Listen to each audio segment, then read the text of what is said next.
December 23rd, 11 p.m. The Walmart parking lot in Billings, Montana stretched empty under sodium lights that turned the falling snow into golden static. Carter Hayes sat in the back of his 2008 Ford Expedition, engine cold for 3 hours now, the last drops of gasoline having sputtered out somewhere around 9. His breath came in short clouds that hung in the frozen air before dissolving into nothing. 53 years old, this is what remained. A truck with 240,000 miles, a dog, and more regrets than he had words for. Ghost lay pressed against his chest, 110 pounds of German Shepherd radiating the only warmth Carter had felt in days. The dog's ears twitched at every sound beyond the fogged windows, the scrape of a shopping cart, the slam of a distant car door, the low moan of wind cutting across the open lot. Each noise registered in Ghost's ancient alertness, that warrior instinct that never truly sleeps. 7 years old now, graying around the muzzle, still watching, still protecting. Carter's hand moved slowly through the thick fur at Ghost's neck, fingers finding the scar there.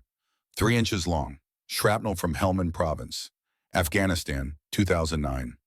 15 years ago, but it might as well have been yesterday because the memories lived in his body like shrapnel too small to remove. Private Danny Chen, 19 years old, baby face and bad jokes, bled out in Carter's arms while Ghost, then called Rex, pulled Carter from the burning Humvee. "Stay with me, kid, stay with me." But Danny didn't stay. Nobody stayed except Ghost. The nightmare came without warning. It always did. One moment Carter was staring at the frost creeping across the inside of the windows. The next he was back. The sound hit first, that metallic crack that splits the world in half. Then the heat, the smell of burning rubber, and something worse. Smoke and copper and the particular stench of flesh cooking inside body armor. Carter saw Danny's face, saw the light go out of those eyes, felt the weight of a body going slack in his grip, heard himself screaming. Someone was screaming. Carter jerked awake, skull cracking against the window, hands clawing at the blanket tangled around his throat. His heart hammered against his ribs like it was trying to break through. Sweat poured down his temples despite the cold. The truck spun around him, dark shapes pressing in. Can't breathe, can't breathe, can't breathe. Ghost moved, not frantic, deliberate. The dog stood and stepped onto Carter's chest, settling his full weight down. Deep pressure therapy. The VA called it that. Ghost just knew. Paws planted on either side of Carter's torso, head lowering, warm breath on Carter's face. A soft whine vibrating through both their bodies. The weight, the warmth, the presence. Carter's hands found fur. Held on. His breathing slowed. The truck stopped spinning. The shapes became shadows, became nothing. "I'm here," Carter whispered. His voice cracked on the words, "I'm right here." Ghost's brown eyes held his. Patient, knowing. "I know," those eyes said. "I'm not leaving you." 5 minutes. 10. Carter's heart rate dropped. The shaking subsided. Ghost stayed exactly where he was until Carter's breathing matched his own. Only then did the dog shift, moving to lie along Carter's side instead, head resting on his thigh. The weight of that head, 70 pounds of loyalty and purpose. Carter pressed his palm against Ghost's ribs and felt the slow, steady beat of the dog's heart. An anchor, the only thing keeping him tethered to the world. The cab light had been off for hours to save battery. In the darkness, Carter could barely make out the shapes of his life.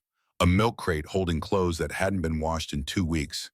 A sleeping bag that smelled like mildew and defeat. A plastic bag containing 3 cans of soup, 2 of them dented, all of them bought with quarters scrounged from between seat cushions. His wallet lay on the passenger seat where he'd thrown it earlier. He didn't need to open it to know what was inside. $14. A debit card linked to an account with 67 cents.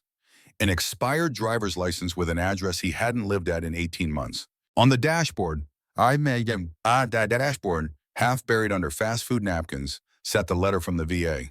4th one this year. Benefits denied. Insufficient documentation. Please resubmit. He'd resubmitted twice. They wanted proof of service-connected disability. He'd sent his medical records. Not enough. They wanted witness statements. He'd sent those too, still processing. Processing for 16 months while he ran through his savings, lost his apartment, lost his job at the hardware store when the panic attacks got too bad to hide, processing while he learned which Walmart parking lots let you sleep and which ones called the cops, processing while he figured out how to split a can of soup between a man and a mom and still call it dinner. His phone sat in the cup holder, cracked screen, battery at 4%. 3 missed calls from a number he knew too well. Marcus, his brother, 7 years older, 60 years old now, the successful one, the one who made it, owner of Hayes Construction, house in the suburbs, wife, kids, everything Carter might have had if the war hadn't hollowed him out and left him walking around like a shell of a person trying to remember how being human worked. The last time they'd spoken was 2 years ago. Carter had shown up at Marcus's door, unshowered, unshaven, desperate. He'd lost the apartment, lost the job, had nowhere to go. Marcus's wife Linda opened the door and her face did that thing faces do when they see something they'd rather not. Pity mixed with disgust, mixed with fear that poverty might be contagious. Marcus came to the door in slippers and a sweater that probably cost more than Carter had made in a month. "I need help," Carter had said, "just for a few weeks, until I get back on my feet." Marcus looked past him at the expedition idling in the driveway, looked at Ghost sitting in the passenger seat, looked anywhere but at his younger brother's eyes. Linda said something behind him. Something about the kids, about setting an example, about how they'd worked hard for what they had. Marcus's jaw tightened, that muscle in his cheek jumping the way it always did when he was about to do something he knew was wrong. "I can't," Marcus said. "I'm sorry, Carter. I've got my own family to think about, my own responsibilities." "I'm your family," Carter said. His voice had been so small, so broken. "I'm your brother." Marcus's eyes had finally met his, cold, tired, resolved. "You were my brother. Before you came back different. Before you stopped trying. I can't save you from yourself." The door closed. Carter stood on that porch for a long time. Ghost had climbed out of the truck and sat beside him. Didn't whine, didn't pull. Just sat there in the cold while Carter tried to remember how to breathe. Finally, he'd walk back to the expedition. Ghost followed. They drove away. Carter never called again. Marcus never called either. Until now. 3 missed calls in 2 days. Carter deleted the voicemails without listening. He reached into the crate and pulled out the dog food bag. 1 cup left. Maybe 2 if he didn't pack them too full. Ghost's dinner and breakfast. After that, nothing. Carter poured the kibble into a dented metal bowl and set it on the floor of the truck. Ghost lifted his head, looked at the bowl, looked at Carter, didn't move. "Eat," Carter said. "Come on, boy, you need it." Ghost stood slowly, arthritis in his back legs now. The vet had said surgery would help, but surgery cost $3,000 and Carter had 14. The dog limped to the bowl, sniffed it, then deliberately pushed it toward Carter with his nose, turned and sat down, staring at him. Carter felt something crack in his chest. Stubborn bastard. "You're just like me, too stupid to take help even when you need it." But his hands were shaking as he divided the food between them. Half for Ghost, half for himself. They ate in silence. The kibble tasted like cardboard and sadness. Ghost ate slowly, chewing each piece thoroughly, the way old dogs do when their teeth hurt. Carter forced himself to swallow. His stomach had stopped sending hunger signals days ago. Now it just ached, a hollow, grinding pain that was almost comforting in its familiarity. At least it was something to feel. When they finished, Ghost licked the bowl clean, then licked Carter's hand. Carter pulled the dog close, wrapped both arms around him, buried his face in that thick fur that smelled like pee and snow and survival. "If you weren't here," he whispered, "I don't know. I think I'd already be gone." Ghost's tail thumped once against the seat, a soft sound, an agreement, a promise. "I'm here. I'm not going anywhere." Outside, the snow fell harder, flakes the size of quarters spiraling down in the windless dark. The temperature gauge on the dashboard read 19 degrees. Inside the truck, it was maybe 40. Carter had 3 blankets. He wrapped 2 around himself and 1 around Ghost. They huddled together, sharing heat, sharing breath. 2 broken things keeping each other alive through the simple act of not letting go. Carter closed his eyes. Sleep came in pieces. 20 minutes here, 30 minutes there. Each time he slipped under, The dreams waited. Danny's face, the explosion, the screaming. But each time, Ghost was there too. A weight against his chest, a heartbeat under his palm, a reason to fight back to consciousness instead of surrendering to the dark. Somewhere around 3 a.m., the shaking started, not from cold, from the inside out. Carter's hands trembled, his jaw clenched so hard his teeth ached, his breath came fast and shallow. Ghost sensed it immediately. The dog climbed on top of him again, pressed down, anchored him. Carter gripped Ghost's fur and rode out the panic attack the way a sailor rides out a storm, by holding on, by breathing, by trusting that morning would come, even when the darkness felt endless. The shaking subsided. Ghost stayed where he was. Carter's phone buzzed. Battery at 2%. He almost didn't check it. What was the point? But his hand reached for it anyway. Muscle memory. The screen lit up his face in cold blue light. No new calls, no messages, just a lock screen. A photo from 7 years ago. Carter in his uniform, arm around Ghost, both of them grinning at the camera. Different people, a different life. Before, he was about to set the phone down when he noticed it. A piece of white tucked under the windshield wiper, visible through the cleared patch of glass where his breath had melted the frost. Not snow, paper. Carter's stomach tightened. A ticket? A warning to move along? He'd been kicked out of 3 parking lots this month already. One more and he'd have to drive to another town. Burn gas he didn't have. Ghost growled. Low. Soft. The sound vibrated through his chest into Carter's. Not a threat growl, a warning. Something's wrong. Carter sat up slowly, peered through the window. The parking lot was empty. No security truck. No police cruiser. Just the sodium lights and the snow, and the few scattered cars belonging to third shift workers. But someone had been here. Close enough to touch his truck. Close enough to slip something under the wiper. While he slept, while Ghost was right there. He cracked the door. Cold air rushed in like a slap. Ghost was out before him, moving stiffly but quickly, nose to the ground, circling the truck. Carter grabbed the paper. An envelope. White, expensive weight, his name written across the front in careful block letters. Carter Hayes. Personal, no address, no stamp, no return label, just his name. His hands shook as he turned it over. The seal was unbroken. He looked around the parking lot again. Nothing moved except the snow. Ghost completed his circle and returned, hackles slightly raised, staring into the dark beyond the lights. The dog's message was clear. Someone was here. Recently. Someone who knew how to move quietly. Someone who didn't belong. Carter climbed back into the truck, shut the door, locked it. His fingers fumbled with the envelope. It wasn't sealed with glue, just tucked. Inside, thick paper, a letter, and something else. His heart hammered as he unfolded the pages. The dome light flickered on, battery protesting. The first words made his breath stop. Mr. Hayes, you don't know me, but I know you. Carter's eyes raced across the handwriting. Neat. Controlled. The hand of someone who learned penmanship in a different era. Someone old. My name is Samuel Whitmore, your father's uncle. Your great-uncle, technically, though we've only met once. You were 7 years old. It was 1978. Your parents brought you to Montana for a funeral. My wife, Dorothy. You don't remember, I'm sure, but I remember you. You stood at the graveside and you cried for a woman you'd never met because you could see other people were sad. You had a good heart even then. Carter's mind spun. Samuel Whitmore. The name meant nothing. A funeral in 78. He would have been 7. He had no memory of it. No memory of Montana before this year when desperation drove him here because the rent was cheaper and the VA office was supposed to be better.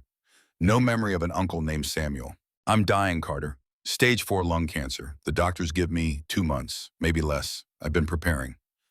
Getting my affairs in order, as they say. I have no wife, no children, no close family except the bloodline. And blood doesn't mean much when the people carrying it only call when they want something. Your brother Marcus, he's called me 4 times in the past year, always the same, asking for money, for loans, for investments. I said no, every time. The last time he called, he told me you were homeless, dying in a gutter somewhere.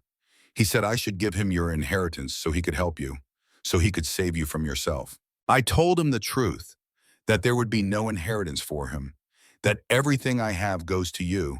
He called me a senile old fool, said you wouldn't know what to do with it, that you'd waste it, drink it away, give it to the wrong people. He said a lot of things, Carter, none of them kind. Carter's throat closed. Marcus had known. For a year, Marcus had known about this, had tried to take it for himself, had called this old man Carter didn't even remember and asked for money while Carter froze in parking lots. I don't know if Marcus is right about you. Maybe you would waste it. Maybe you're too broken to build anything good. But I don't think so. I've kept track of you, Carter, as much as an old man can from a distance. I know you served. I know what you saw. I know you came home different. I know the VA failed you. I know your family failed you. I know you've been living in that truck for 6 months now. And I know about Ghost, about how the VA wanted to euthanize him when you left the service. Said he was too old, too damaged, not adoptable. I know you spent your last $2,000 to keep him, to save a dog nobody else wanted. That told me everything I needed to know about who you are. So I'm leaving you everything, Carter, my cabin, my land, my savings. Not because you're blood, because you're the only one I trust to do something good with it. Carter's vision blurred. He wiped his eyes with the back of his hand. Ghost pressed against his leg. Solid, real, keeping him anchored. The cabin is at 1847 Timber Ridge Road, Frost Hollow, Montana, about 2 hours south of where you are now. When you get there, see Beth Crawford. She's my attorney. She has all the paperwork, the keys, everything you'll need. I've enclosed $500 for gas and food. Get yourself there safely. Bring Ghost. He'll be more important than you realize. I'm sorry I wasn't there for you when you needed family. I'm sorry I didn't reach out sooner. I told myself you had your parents, your brother, your own life. But the truth is I was a coward. I lost my wife and I hid from the world. By the time I realized how wrong that was, decades had passed. Now all I can do is try to make it right. Trust no one, Carter. Not even family, especially not family. The only one you can trust is that dog. He knows. Dogs always do. Live well, nephew. You've earned it. Samuel Whitmore. Postscript. There's more to tell you, more than I can write. Beth has a video. Watch it when you're ready. And Carter, when people come asking about what I left you, and they will come, remember this. The cabin isn't the gift. What's under it is. Carter read the letter 3 times. His hands shook so badly the paper rattled. $500. He pulled out the second fold. A check, made out to him. $500 exactly. Signed in that same careful handwriting. Dated 5 days ago. Ghost whined, soft, questioning. Carter looked at the dog, those brown eyes watching him with an intelligence that still unnerved him sometimes. Like the dog could see straight through to the parts Carter kept hidden. Like the dog knew things Carter hadn't figured out yet. What do you think, boy? Carter's voice came out rough. Broken, is this real? Or am I finally losing it? Ghost stood, stepped forward, placed one paw on Carter's knee, then deliberately looked toward the windshield, toward the south, toward the mountains visible in daylight, but invisible now in the darkened snow. The message was clear. We go. We trust this. We take the chance. Carter folded the letter, held it against his chest. A man he didn't remember believed in him.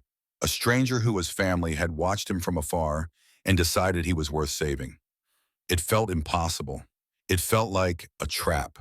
It felt like the first flicker of hope he'd allowed himself in 2 years. Fuck it, he whispered. We've got nothing left to lose anyway. He turned the key. The engine groaned, hesitated.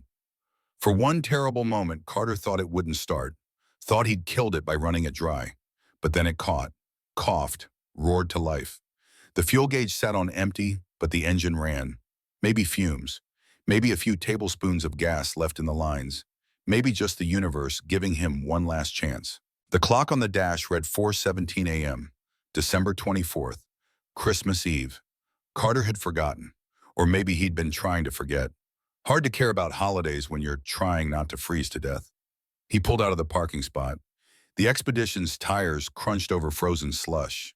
Ghost stood on the passenger seat, nose pressed to the window, tail wagging slowly. The first excitement Carter had seen from him in months. The streets of Billings were empty. Carter drove to the 24-hour gas station on the edge of town, the one with the tired clerk who never asked questions. He parked at the pump, stared at the check in his hand. $500. It was more money than he'd seen in 6 months. Enough for food, for a motel room where he could shower for the first time in a week. Enough to change everything. But a voice in his head, one that sounded like Marcus, whispered, "It's not real. It's a scam. You're going to cash that check, and it's going to bounce, and you'll be arrested for fraud. You'll lose everything, even the truck." Ghost barked, once, sharp. Carter looked at him. The dog's eyes held his. And somehow in that gaze, Carter found certainty. Ghost had saved him in Afghanistan, had saved him in the Walmart parking lot night after night, had saved him from himself more times than he could count. If Ghost said go, they went. Carter walked into the gas station. The clerk was a woman in her 60s with gray hair and tired eyes. She looked up from her magazine, studied him. Carter knew what she saw, a man who looked older than 53, unshaven, hollow-eyed, wearing a coat that had seen better decades. The kind of man people crossed the street to avoid. "Help you?" Her voice was neutral, not unkind, just waiting. "I need to cash a check." Carter slid it across the counter and fill up on pump 3. She picked up the check, examined it, looked at him, looked at the signature. Then, to Carter's surprise, she smiled. Tiny, sad, like she recognized something. "Samuel Whitmore. I know that name. Good man. Came in here every month for 20 years. Always polite. Always tipped, even though you're not supposed to tip gas station clerks." "You knew him?" She nodded. "Heard he passed a couple weeks ago. Cancer." She looked at Carter again. Closer. "You family?" "Great nephew, apparently." She was quiet for a moment. Then she opened the register. "I'll cash it, but I can only give you $300 in cash. The rest I'll put on your gas. That work?" Carter's throat tightened. "Yes, ma'am. Thank you." She counted out $300. Clean bills. More money than Carter had held in his hand since before he lost the apartment. She slid it across the counter with a receipt. "Samuel used to talk about family. Said he didn't have much, but what he had mattered. Guess he meant you." "Guess so." Carter pumped the gas. Watched the numbers climb. 15 gallons, 20, 25. The tank filled for the first time in months. Inside the station, he bought food, real food, 2 hot dogs, a bag of beef jerky, dog treats, a gallon of water. The clerk rang it up, $32. Carter handed her 2 20s and told her to keep the change. She smiled that same sad smile. "You look like you've been through it," she said. "Whatever Samuel left you, I hope it helps." "Me too." Back in the truck, Carter split 1 hot dog with Ghost. The dog ate his half in 3 bites, tail wagging. Carter ate slower, savoring. The food was gas station garbage, but it tasted like possibility, like the first meal of a different life. He started the engine, pulled up the GPS on his phone, entered the address, Frost Hollow, Montana, 1 hour and 53 minutes south. The highway unwound before them through the dark. Snow had stopped falling, but the roads were slick. Black ice hiding under innocent-looking pavement. Carter drove carefully. 60 miles an hour, his hands on 10 and 2. Ghost sat in the passenger seat, alert, watching the world slide past. Mountains rising on either side. Dark shapes against darker sky. Pine forests so thick they seemed to swallow the roadside whole. An hour into the drive, the sun began its slow climb. Not sunrise yet, just the faintest lightening of the eastern sky from black to charcoal to slate. Carter's eyes burned. He'd slept maybe 3 hours total. His body ached from cold and tension and too many nights on truck seats. But he didn't stop. Couldn't stop. Something pulled him forward. The promise of the letter. The mystery of what lay beneath the cabin. The chance, however small, that his life might be about to change. A road sign emerged from the pre-dawn gloom. Frost Hollow, 42 miles. Carter's heart rate picked up. Ghost sensed it. The dog turned from the window and looked at him. Carter reached over, ran his hand through the thick fur. "You ready for this, boy? Whatever this is?" Ghost leaned into the touch. A low rumble in his chest, not a growl. Something closer to a purr. Contentment. Trust. "I'm ready because you're ready." The landscape changed as they drove deeper into the mountains. The road narrowed, climbed, twisted through valleys where mist clung to half-frozen creeks. They passed through a town called Riverbed. Population 312 according to the sign. Everything closed, everything dark except one diner with a flickering neon sign that read Maggie's. Carter filed the name away. He'd need food eventually, need coffee, need to figure out how to be human again. 30 miles. 20, 10. The sky continued its slow brightening, clouds heavy with the promise of more snow. The mountains here were different, older, taller, the kind of peaks that had watched civilizations rise and fall and remained unmoved. Carter felt small beneath them, insignificant, a speck of humanity carrying his tiny problems through a landscape that had seen it all before. Then he saw it, the sign, hand-carved wood, Frost Hollow, population 680, founded 1863. Below that someone had painted, where the mountains remember. The town appeared around a bend like something out of a postcard. One main street, maybe 15 businesses. Wood-frame buildings that might have been standing since that 1863 founding. A hardware store called Timber Supply, a general store with Christmas lights strung across the porch, a law office with a simple shingle, Crawford and Associates, Carter's destination. But not yet. First the cabin. First he needed to see what Samuel had left him. People were out despite the early hour. A man in a heavy coat sweeping snow from the sidewalk in front of the general store. Two women talking outside what looked like a coffee shop. An old pickup truck rumbling down Main Street. As Carter drove past, heads turned, eyes followed. The strangers in a small town. The outsider in the battered expedition with out-of-state plates. He felt their gazes like physical weight, curious, assessing, not hostile, not welcoming, just watching. Ghost growled. Low, brief. Carter glanced at him. What is it? The dog stared out the rear window. Carter checked the mirror. Nothing behind them, just the empty street, the watching townspeople, the mountains. But Ghost's hackles were raised. That instinct that had kept them alive in a war zone now firing for reasons Carter couldn't see. It's okay, boy, we're okay. But he wasn't sure. Something felt off, like walking into an ambush zone, that prickle at the base of his skull, the tightening in his gut. Maybe it was just paranoia, PTSD making threats out of shadows. Or maybe Ghost knew something Carter didn't. He pulled over in front of the law office, checked the time, 6:42 a.m. Too early, the place wouldn't open for hours.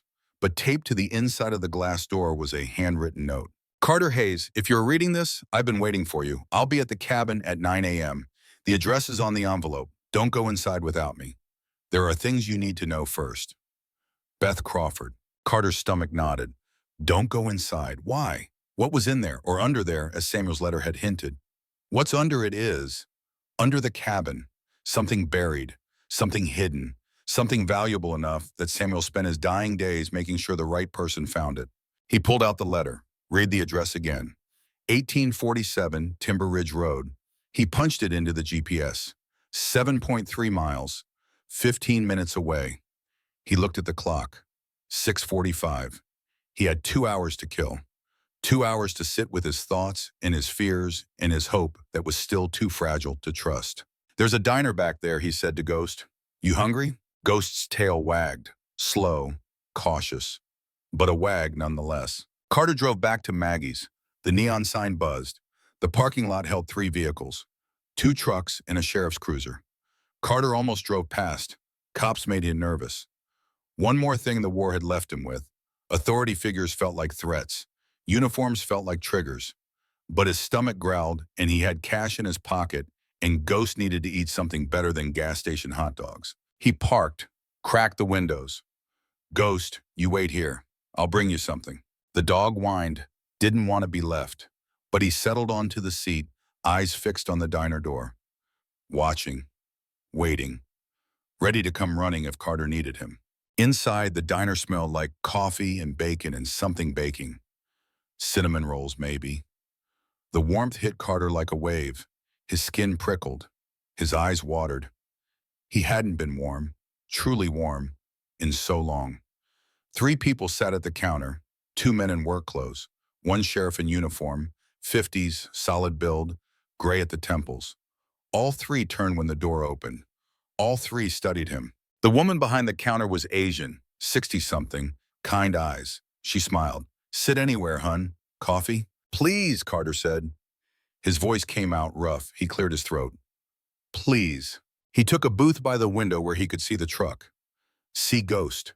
The dog had his nose pressed to the glass, watching.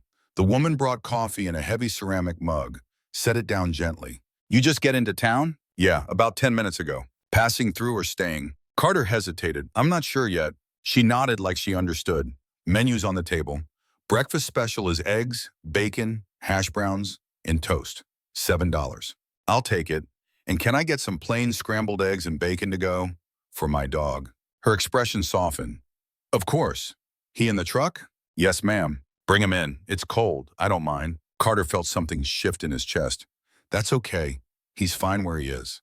Honey, it's Christmas Eve. Bring your dog inside. Carter looked at her, at the genuine kindness in her face, at the way she'd called him honey like he mattered, like he was a person and not just some vagrant passing through. He stood, walked to the truck, opened the door. Ghost climbed out stiffly, followed Carter into the diner. The sheriff looked up, studied the dog, studied Carter. The two men at the counter did the same. Ghost ignored them, walked to the booth, laid down under the table, pressed against Carter's legs. The woman brought water in a large bowl, set it down for Ghost. He's beautiful. Shepherd? Yeah, 7 years old. I'm Maggie, she said. I own the place. You need anything, you let me know. Carter. And that's Ghost. Thank you. She smiled and walked back to the kitchen. The sheriff stood, walked over.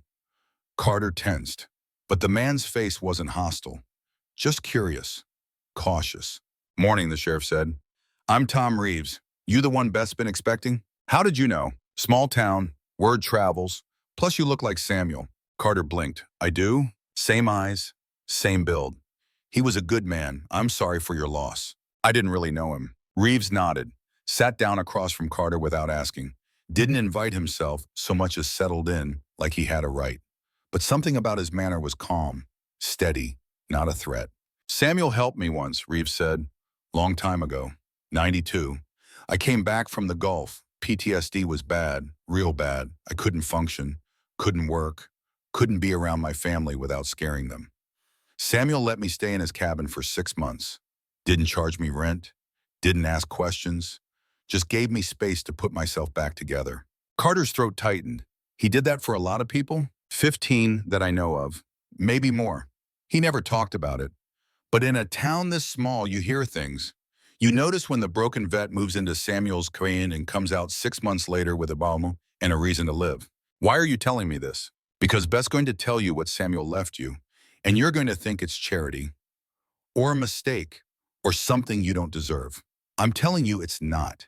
It's a legacy, and he left it to you because he believed you'd carry it forward. Maggie brought food, eggs and bacon and hash browns swimming in butter.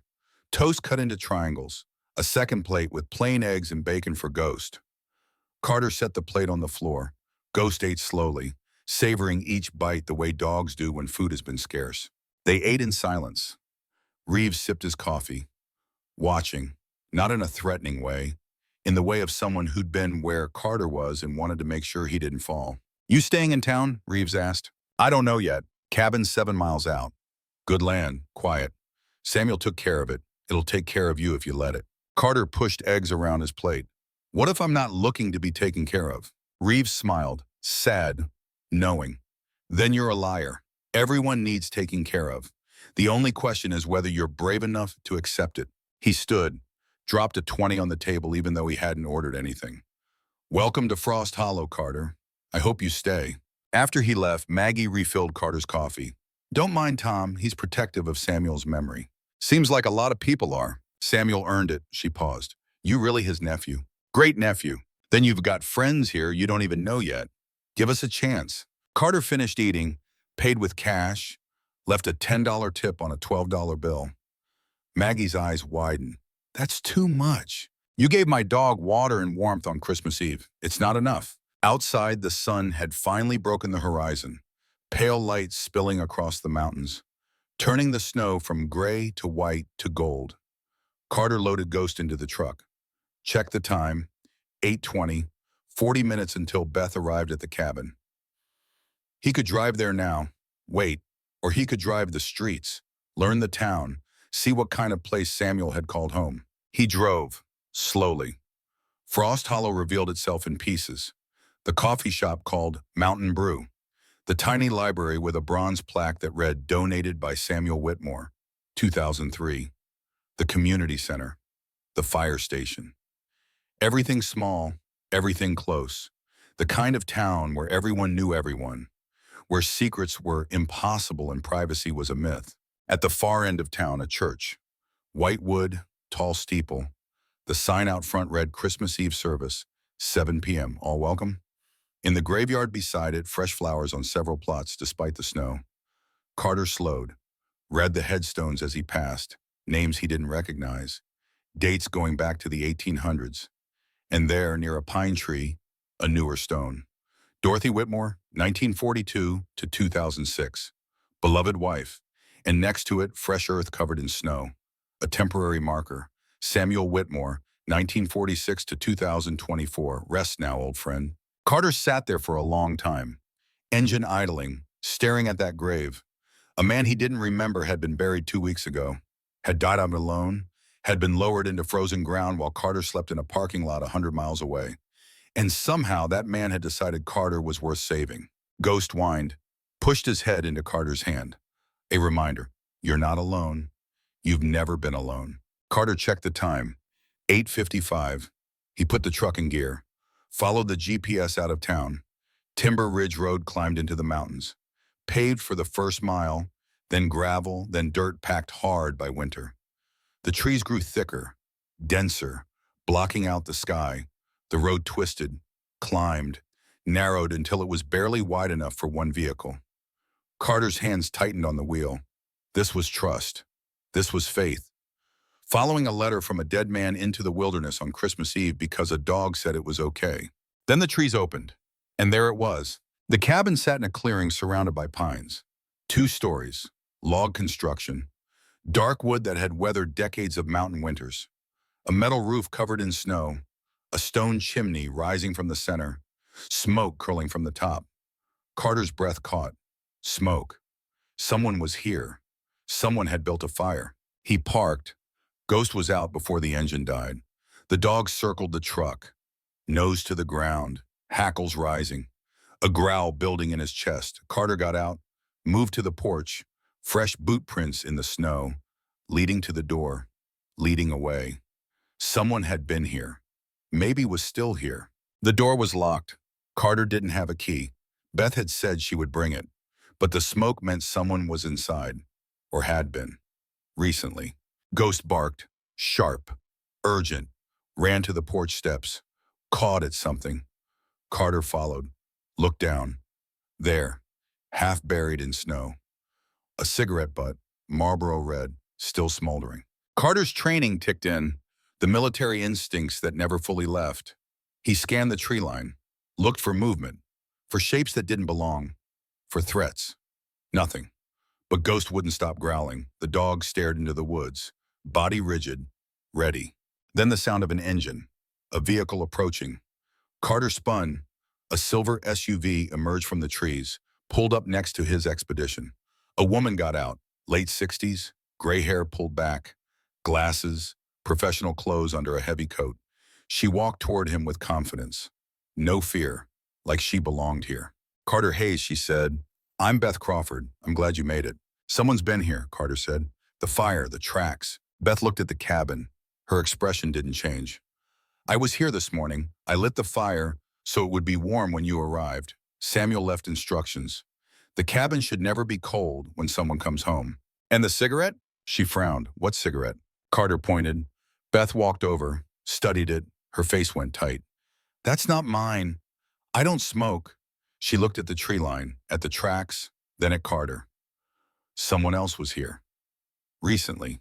Who? I don't know.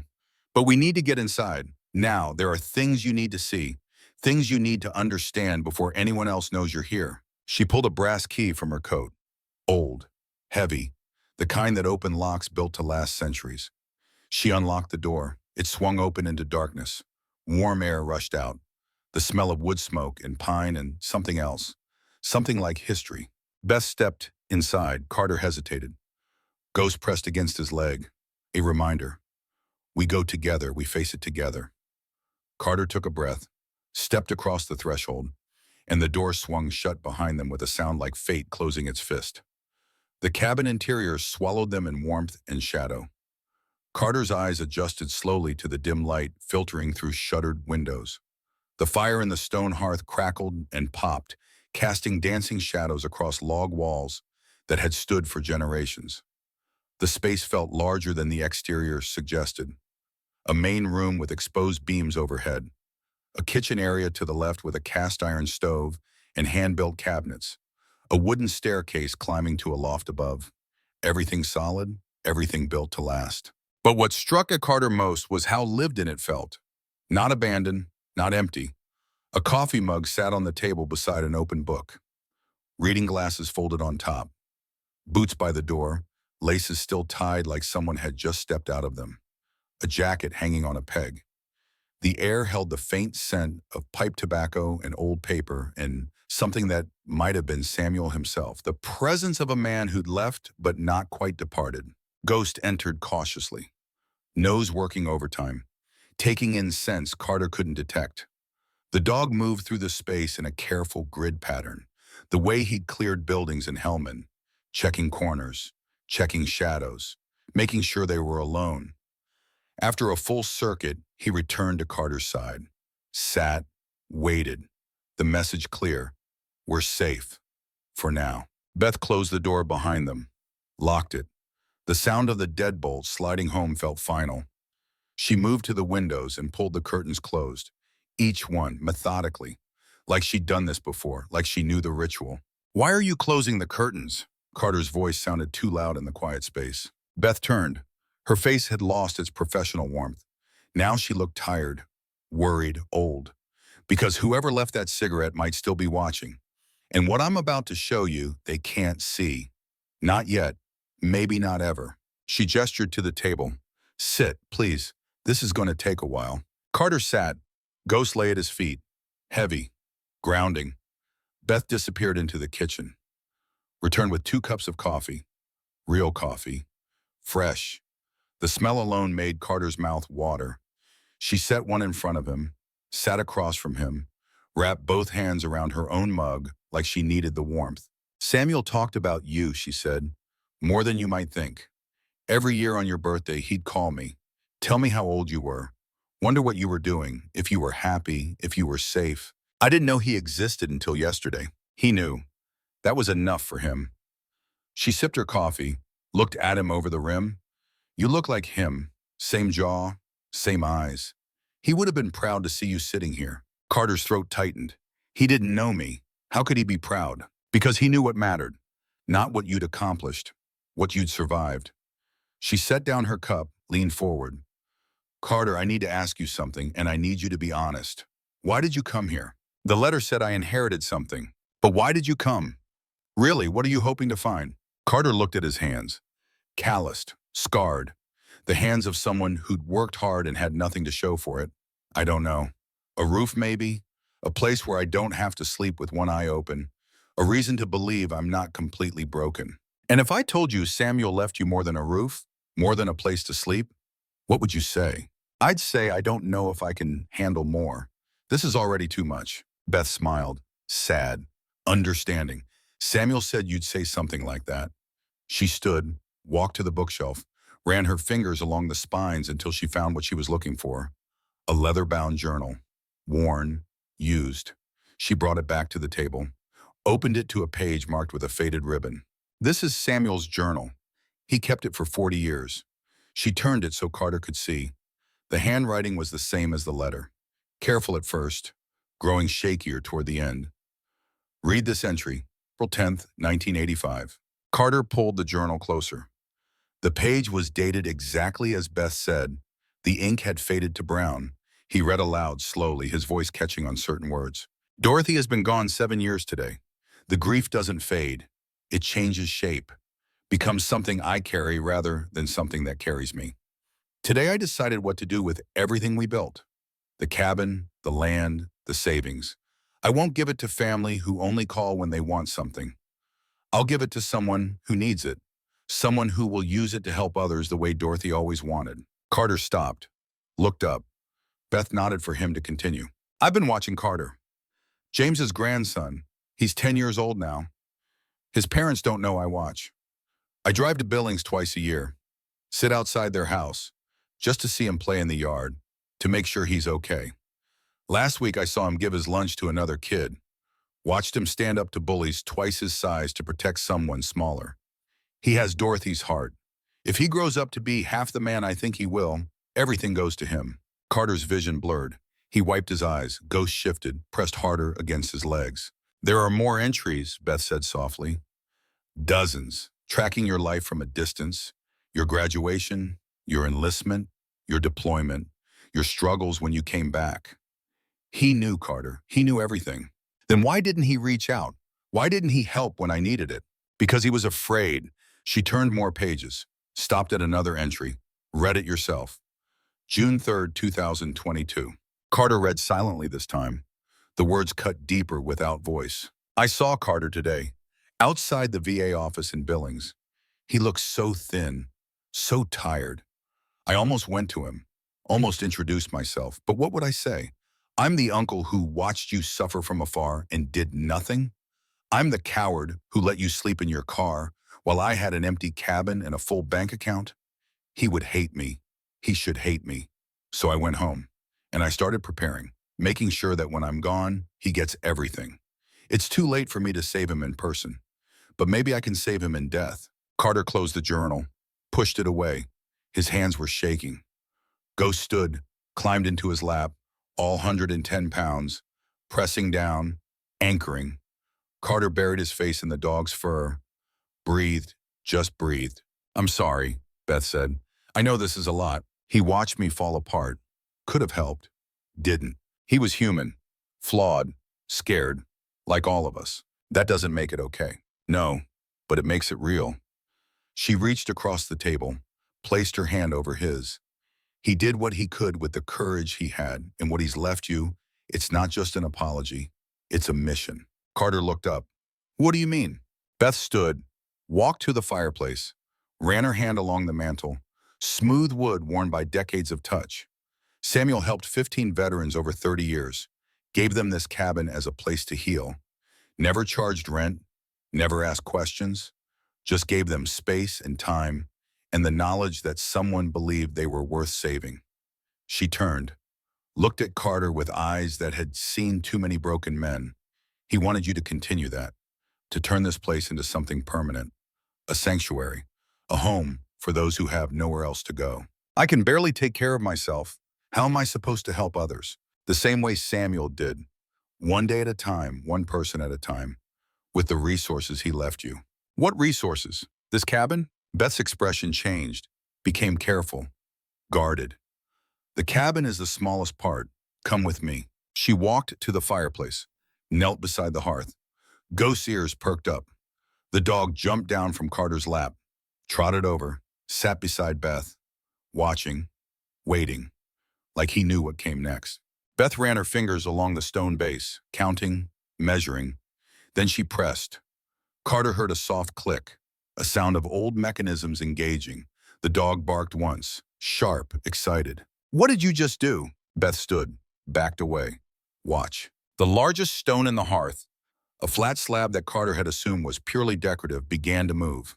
Not fast, slowly, grinding against ancient gears. It shifted to the left, revealing darkness beneath. A hole. Stairs descending into the earth. Carter's breath caught. What is that? Your inheritance. The real one. Ghost didn't wait for permission.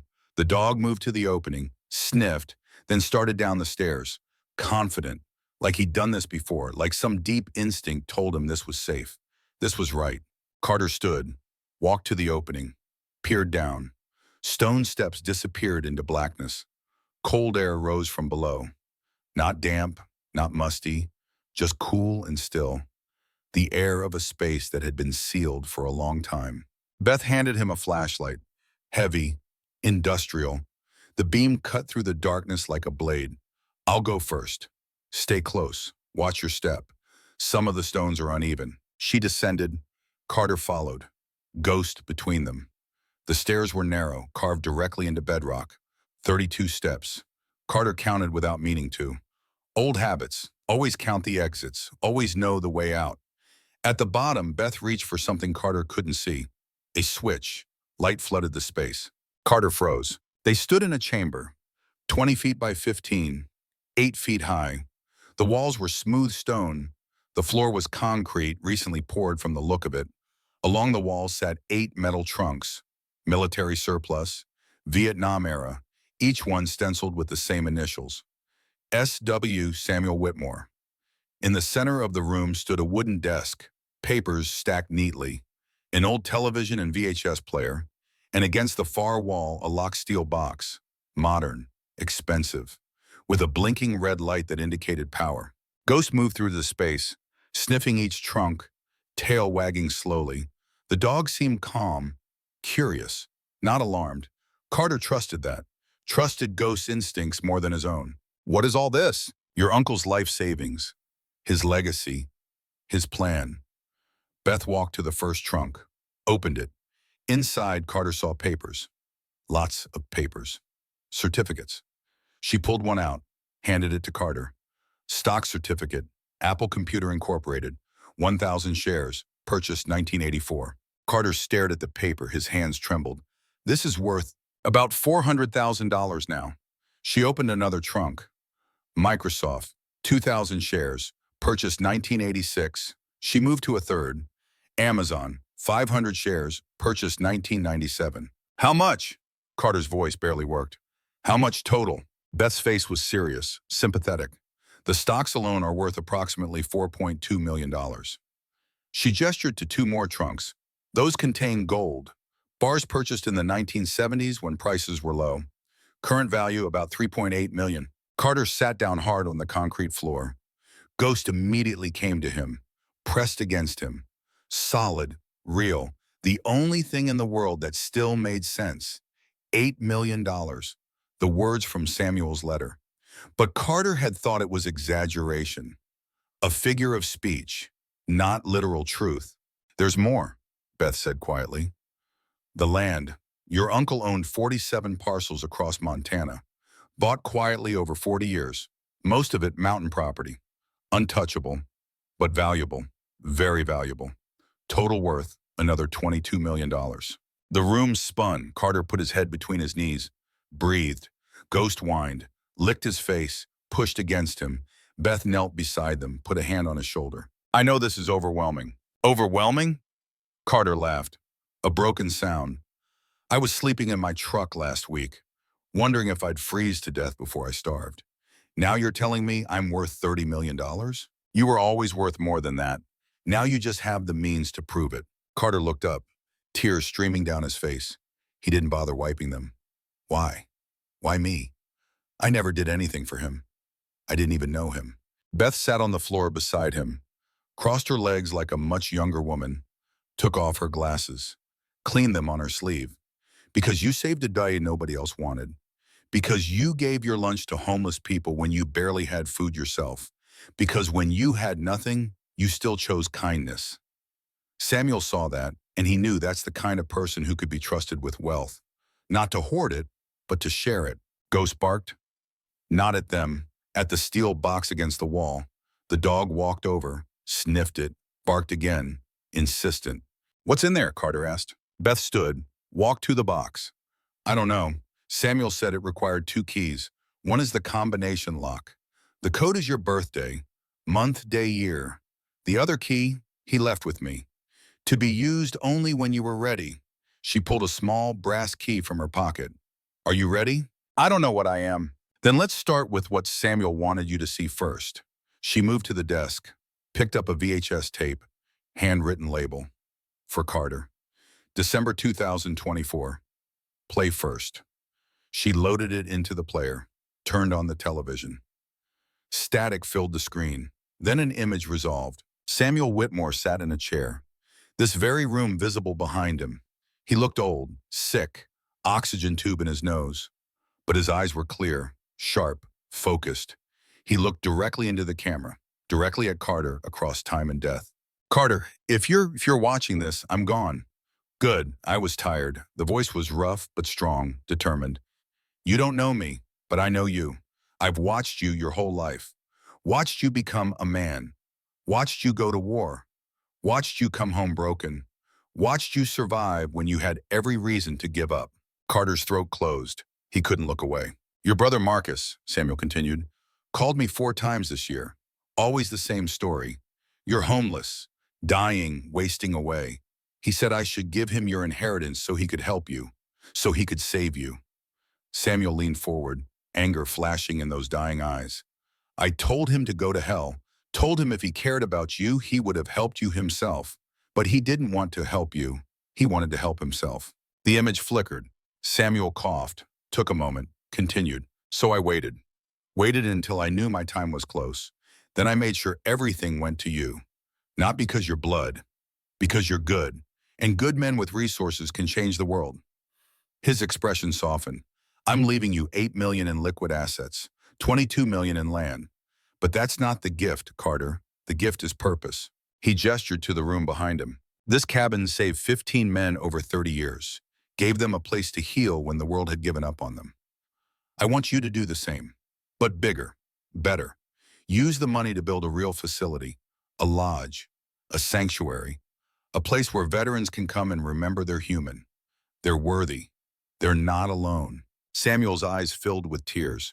Carter had never seen an old man cry before. It broke something inside him. I know you think you are broken. Maybe you are. But broken things can still build. Broken things can still heal others. You and that dog of yours, you've survived hell together. Now help others do the same. The screen went dark for a moment. Then Samuel reappeared, closer, more intimate. One more thing, when Marcus comes, and he will, don't hate him.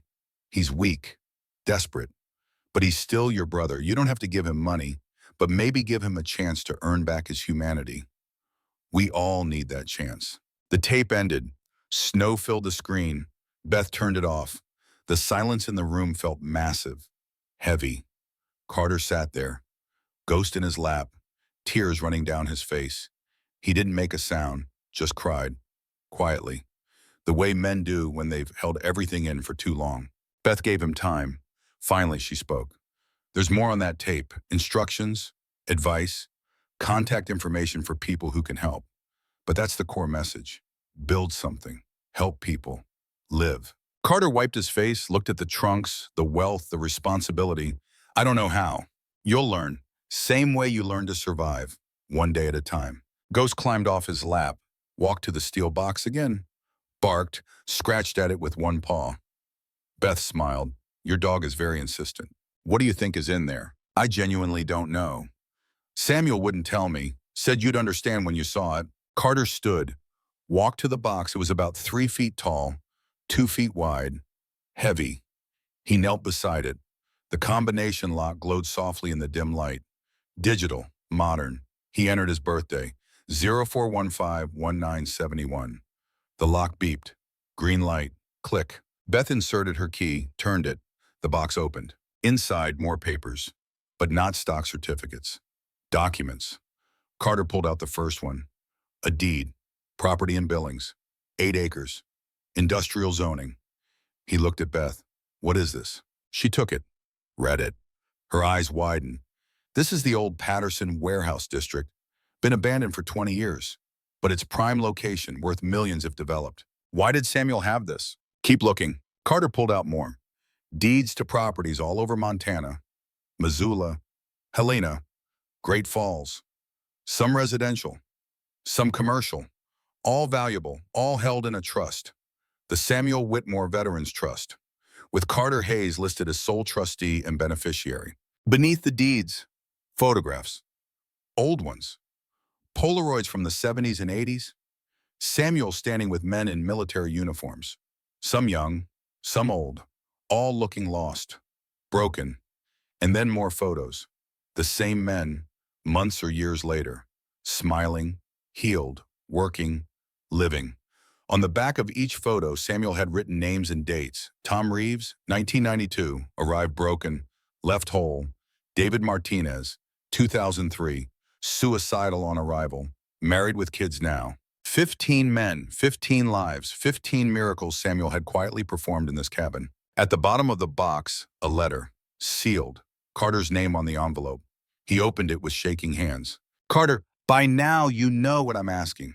It's too much, I know that. But I also know you can do it. You've survived things that would have killed weaker men. Now use that strength to save others. The land, the money, the properties, they're all tools. Use them to build something that lasts, something that matters. And when you're old and tired like me, you can look back and know you turned your pain into purpose. That's all any of us can hope for. Your uncle, Samuel. Carter folded the letter, put it in his pocket, looked at Beth. When do I start? Whenever you're ready. I'm not ready. I'll never be ready. But Ghost seems to think we should do this. So we will. Beth smiled. That's the right answer. She gestured to the stairs. We should go back up. You've had a lot to process. You need rest, food, time to think. They climbed the stairs. Ghost led the way. Back in the main room, Beth showed Carter where everything was. The bedroom upstairs, the bathroom with a shower that worked, the pantry stocked with canned goods, the generator in the shed outside. Everything Samuel had maintained. Everything now Carter's. Stay here tonight, she said. Tomorrow we'll start the legal paperwork. Transfer everything officially, set up the trust accounts, hire people to help. But tonight, just rest. Let it sink in. What about Marcus? Carter asked. Samuel said he'd come. He'll come. Probably already knows you're here. Small town, people talk. What do I say to him? That's up to you. But remember what Samuel said. Don't hate him. He's weak, not evil. There's a difference. After Beth left, Carter stood in the center of the cabin. His cabin now. Ghost explored every corner, sniffing, claiming, making it home. Carter walked to the window, pulled back the curtain slightly. Outside, the sun was setting, painting the snow gold and orange. The mountains stood eternal, unmoved by human drama. He thought about Marcus, about the brother who'd turned him away, who tried to steal his inheritance, who'd called Samuel 4 times begging for money that wasn't his. Part of Carter wanted to hate him, wanted revenge. But another part, the part that had been saved by kindness he didn't deserve, wondered if maybe Samuel was right. Maybe everyone deserved a chance to be better than their worst moment. Ghost barked. Carter turned. The dog stood by the door, hackles raised, a growl building in his throat. Carter moved to the window, looked out. A truck was pulling up. It parked next to the expedition. 2 men got out. No, 1 man and 1 boy. Teenager, maybe. The man was tall, heavy, moving stiffly like someone who'd worked hard his whole life and had the broken body to prove it. The boy stayed by the truck, nervous. The man walked to the porch, knocked. Carter's heart hammered. He didn't know who this was, didn't know if they were a threat. But Ghost's growl had subsided. The dog was alert, but not aggressive. That meant something. Carter opened the door. The man looked up, and Carter saw his own eyes looking back at him, older, heavier, worn by years and bad choices, but the same eyes. Marcus. His brother stood on the porch, snow beginning to fall around him. He looked terrible, thinner than Carter remembered. Gray. Hermit. His coat was cheap, his boots worn through at the toes. This wasn't the successful brother Carter had envied. This was a man who'd fallen as far as Carter had. Maybe farther. Carter, Marcus said. His voice cracked. I know I'm the last person you want to see. Then why are you here? Marcus looked back at the truck, at the boy watching them. That's Kyle, my son. He's 15. He wanted to meet his uncle. I didn't know you had kids. You didn't ask, and I didn't tell. Marcus's hands were shaking. Not from cold, from something else. Fear, maybe. Desperation. Carter, I need to talk to you. Please, just 5 minutes. Ghost growled again. Low. Warning. Carter put a hand on the dog's head. It's okay, boy. Let's hear what he has to say. He stepped aside. Marcus entered, looked around the cabin with eyes that took in everything. The warmth, the security, the home that could have been his if he'd made different choices. Kyle followed, quiet, watching his father with an expression that might have been shame. Nice place, Marcus said. Samuel always did have good taste. It's mine now, all of it. I know. Beth called me, told me you were here, told me what Samuel left you. Marcus sat heavily in a chair. $30 million. Jesus, Carter. That's more money than I've made in my entire life. Is that why you're here? For money? Marcus looked at his son, then at Carter. Yeah, I'm here for money, because I'm desperate and broken, and I don't know what else to do. He leaned forward, elbows on knees, head in his hands. I'm bankrupt, Carter. The business failed. I owe $380,000 to people who don't take no for an answer. They're threatening my family, my kids. Linda left me 6 months ago. Took Sarah. Kyle stayed because he's stubborn, like you, like me. Carter's jaw tightened. And you thought you'd come here and guilt me into saving you. Marcus looked up, tears on his face. Actual tears. I thought I'd come here and beg, because I'm out of options, because I'm scared, because I don't want my son to watch me die. The words hung in the air. Ghost whined, uncertain. The dog looked at Carter, waiting for a signal. Who do you owe? Carter asked. Loan sharks. Started with banks. But when they wouldn't give me more, I went elsewhere. Wrong people. Dangerous people. They gave me 6 months to pay. That was 5 months ago. How much do you need? 200,000 would clear it. The rest is just interest and threats. Carter walked to the window, stared out at the falling snow. Behind him, he heard Kyle shift. Uncomfortable. Ashamed. Just a kid watching his father beg. Carter remembered being 15. Remembered what it felt like to see your parent broken. To realize adults don't have all the answers. That they're just people, scared and flawed and doing their best. He turned, looked at Marcus, really looked, saw the desperation, the fear, but also something else. Regret maybe, genuine pain at having to ask the brother he'd abandoned for help. I'll give you the money, Carter said. 200,000 to clear your debt. Marcus's head snapped up. You will? On one condition. You sign papers renouncing all claim to Samuel's estate. Forever. And you get help. Therapy, financial counseling, Gamblers Anonymous, whatever it takes. I don't gamble. You made bad bets. That's gambling. You bet on yourself and lost. Now you learn why. Marcus stood, crossed to Carter, tried to hug him. Carter stepped back. Ghost moved between them, teeth showing. Marcus stopped. I'll sign anything. Do anything. Thank you. Jesus Christ, thank you. Don't thank me. Thank Samuel. He's the one who gave me the means to help. Even someone like you. The words were harsh, but Marcus didn't flinch. He deserved harsh. He knew it. Kyle, we're going. Come on. The boy stood, looked at Carter. You really lived in your truck?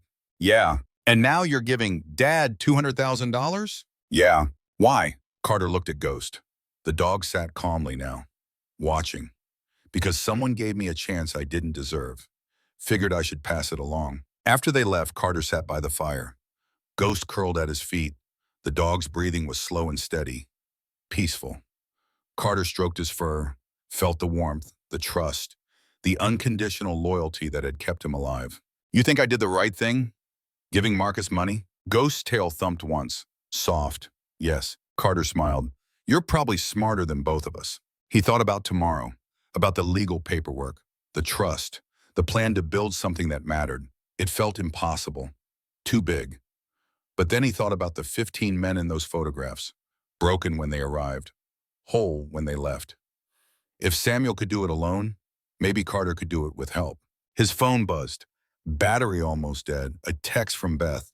I forgot to mention. Someone's been asking about you in town. Man in an expensive suit, claimed to be a land developer.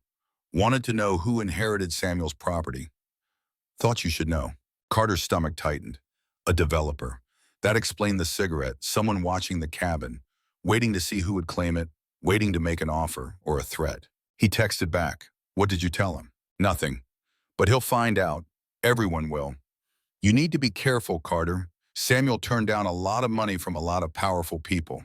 Some of them might not take no for an answer from you either. Carter set down the phone, looked at Ghost.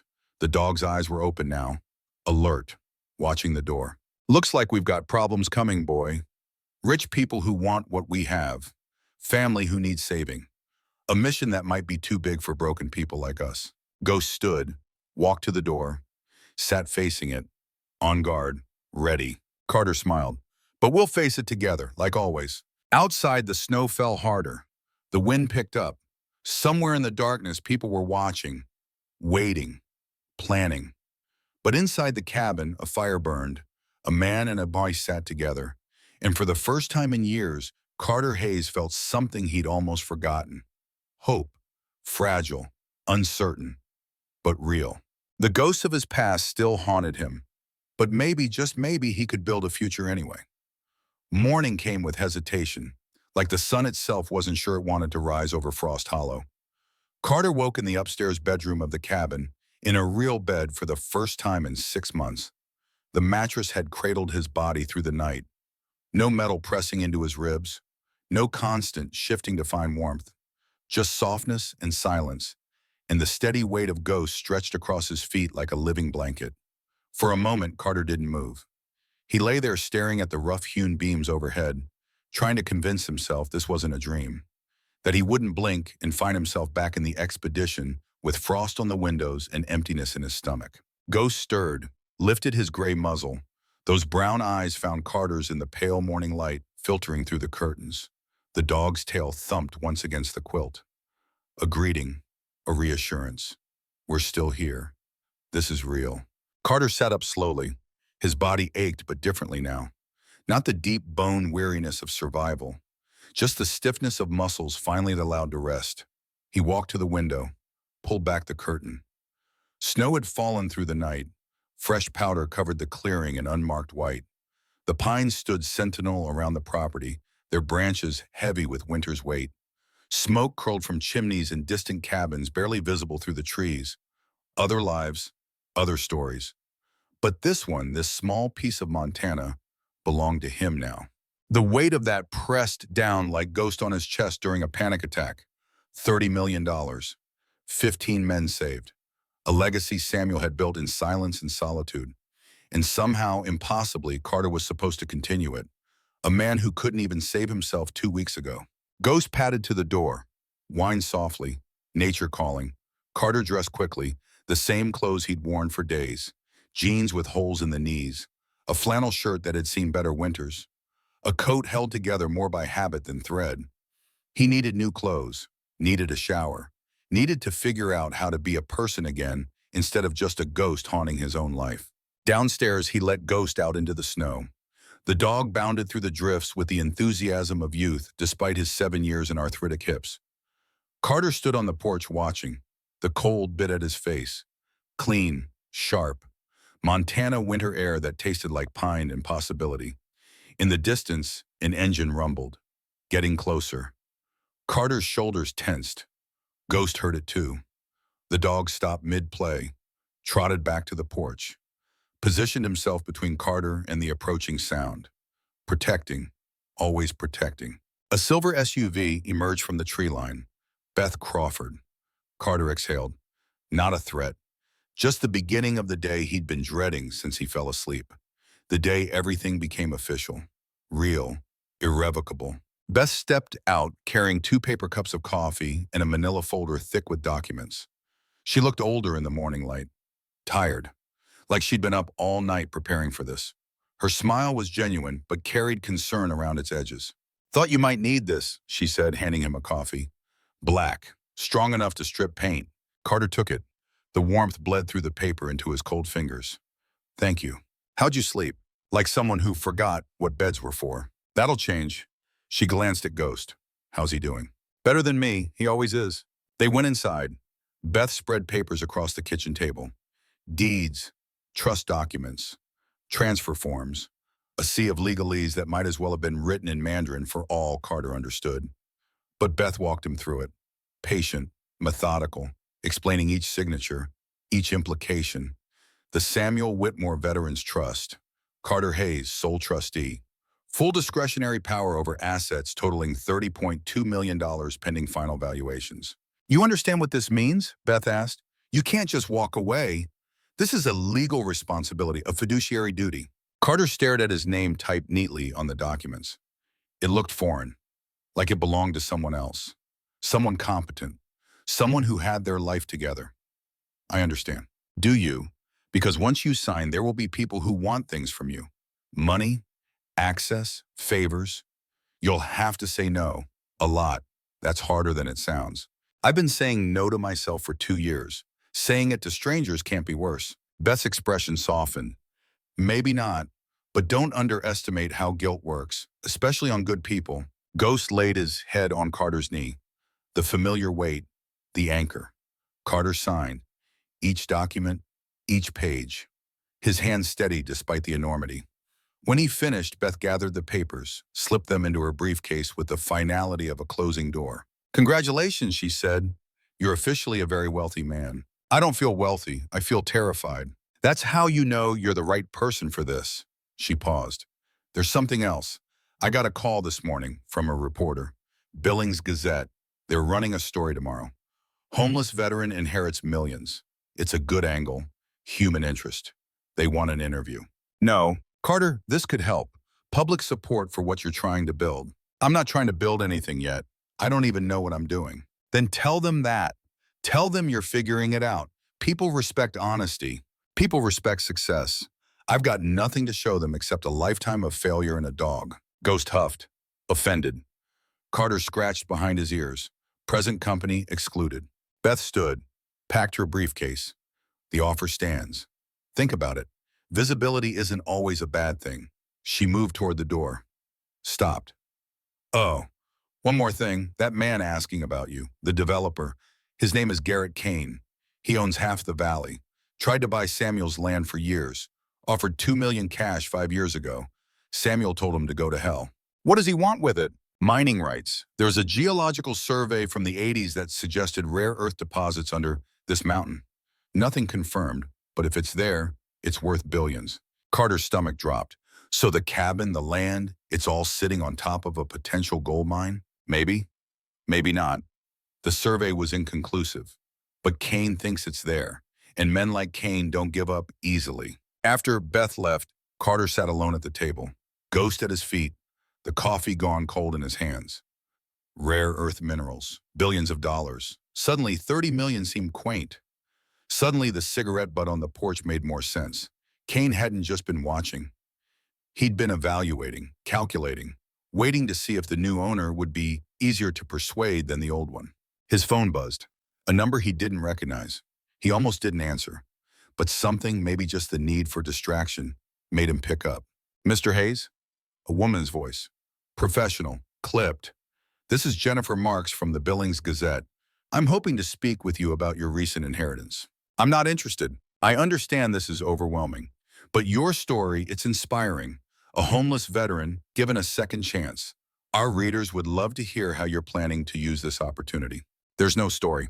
"With respect, Mr. Hayes, there's always a story. And if you don't tell it, someone else will. People are already talking. Social media, local forums. Wouldn't you rather control the narrative?" Carter closed his eyes, the weight again. Pressing, suffocating, "I need time. I can give you until Monday. After that, we run what we have, with or without your input." The line went dead. Carter set the phone down. Ghost whined, sensed the tension radiating off him in waves. The dog stood, pressed his full weight against Carter's legs. Grounding. Always grounding. "They want to make me into something I'm not," Carter said to the dog. "A success story. A hero. I'm just a guy who got lucky." Ghost's tail wagged, disagreement clear in those knowing eyes. A knock at the door shattered the moment. Ghost barked, sharp, aggressive, not his usual warning. This was different. Carter moved to the window, peered out. A black Mercedes sedan sat in the driveway. Expensive. Out of place against the rustic backdrop. A man stood on the porch. 60, silver hair, tailored coat that probably cost more than Carter had made in a year when he was working. Confidence radiated from him like heat from a fire. Garrett Kane had to be. Carter opened the door. Ghost immediately positioned himself between them. Hackles raised, a low growl vibrating through his chest. "Mr. Hayes." The man's smile didn't reach his eyes. "I'm Garrett Kane. I own Kane Development. I was hoping we could talk." "About?" "Your land, your future, opportunities that could benefit us both." "I'm not selling." Kane's smile widened. Predatory. "I haven't made an offer yet." "Don't need to." Answer's still no. "You haven't heard what I'm willing to pay." "Doesn't matter. This land isn't for sale." Kane's expression shifted, the smile fading into something harder, colder. "Mr. Hayes, I respect Samuel. I do. He was a stubborn old bastard, but he had principles. However, he's gone now. And you're practical. I can see that. A man who's been where you've been, you understand the value of security, of never having to worry about money again. I've never worried about having money. I've worried about not having it. There's a difference. Then let me solve that worry. $50 million. Cash. Transferred to any account you want within 48 hours. You take the money. Move anywhere you like. Start fresh. No strings. Carter stared at him. 50 million. More than Samuel had left him in liquid assets. Enough to disappear. To never have to prove himself worthy of this inheritance. To avoid the inevitable failure that waited around every corner. Ghost pressed harder against his leg. A reminder. We don't run anymore. No, Carter said. Kane's jaw tightened. You're making a mistake. Probably, but it's my mistake to make. The temperature seemed to drop. Kane's eyes went flat. Empty. I've been patient with this land for 15 years. I've made fair offers. Generous offers. I've tried to work with Samuel and now with you. But patience has limits. Is that a threat? It's a reality. You're sitting on something valuable. And in my experience, men who don't understand the value of what they have tend to lose it, one way or another. Ghost lunged. Not far, just enough to make Kane step back. The dog's teeth were visible now. A clear message. Leave. Kane's hand moved toward his coat. Carter's instincts kicked in. Military training. Threat assessment. He grabbed Kane's wrist. Fast. Firm. Stopped the motion cold. Kane's eyes widened. Surprise, maybe fear. I think you should go, Carter said. Voice level. Calm. Dangerous in its control. Kane pulled his hand free. Straightened his coat, of course. But Mr. Hayes understands something. I'm not the only one interested in this land. There are others, less patient than me, less civilized. You should consider that before you reject reasonable offers. He walked to his Mercedes, drove away without looking back. Carter stood on the porch until the sound of the engine faded completely. His hands were shaking, not from fear, from adrenaline, from the sudden understanding that this was bigger than he'd imagined, that Samuel hadn't just left him a gift, he'd left him a war. Ghost leaned against him, heavy, solid, real.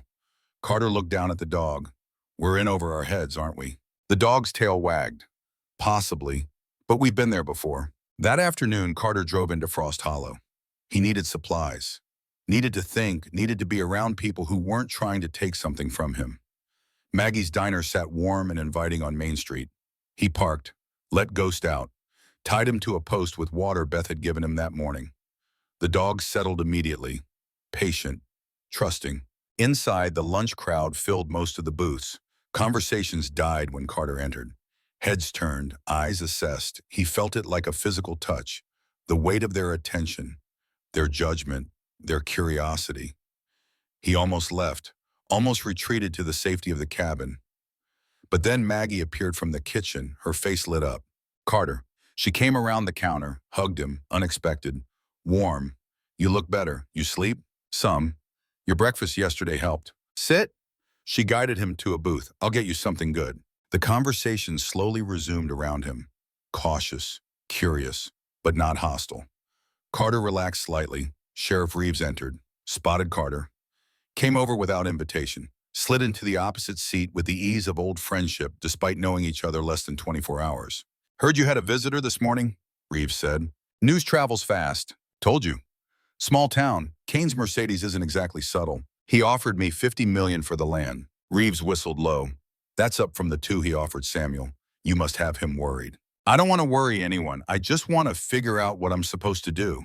You know what Samuel wanted? Build something, help people. Easier said than done when you don't know the first thing about building or helping. Reeves leaned back, studied Carter with eyes that had seen their share of broken men put back together. You served how long? 8 years. Marines. You led men? Fire team. Squad sometimes. Then you know about building. You built trust, cohesion, brotherhood. This isn't different, just a different kind of squad. It's completely different. Those men were trained, disciplined. What Samuel did, what he wants me to do, that's working with people at their lowest. I don't know how to do that. But you've been at your lowest recently.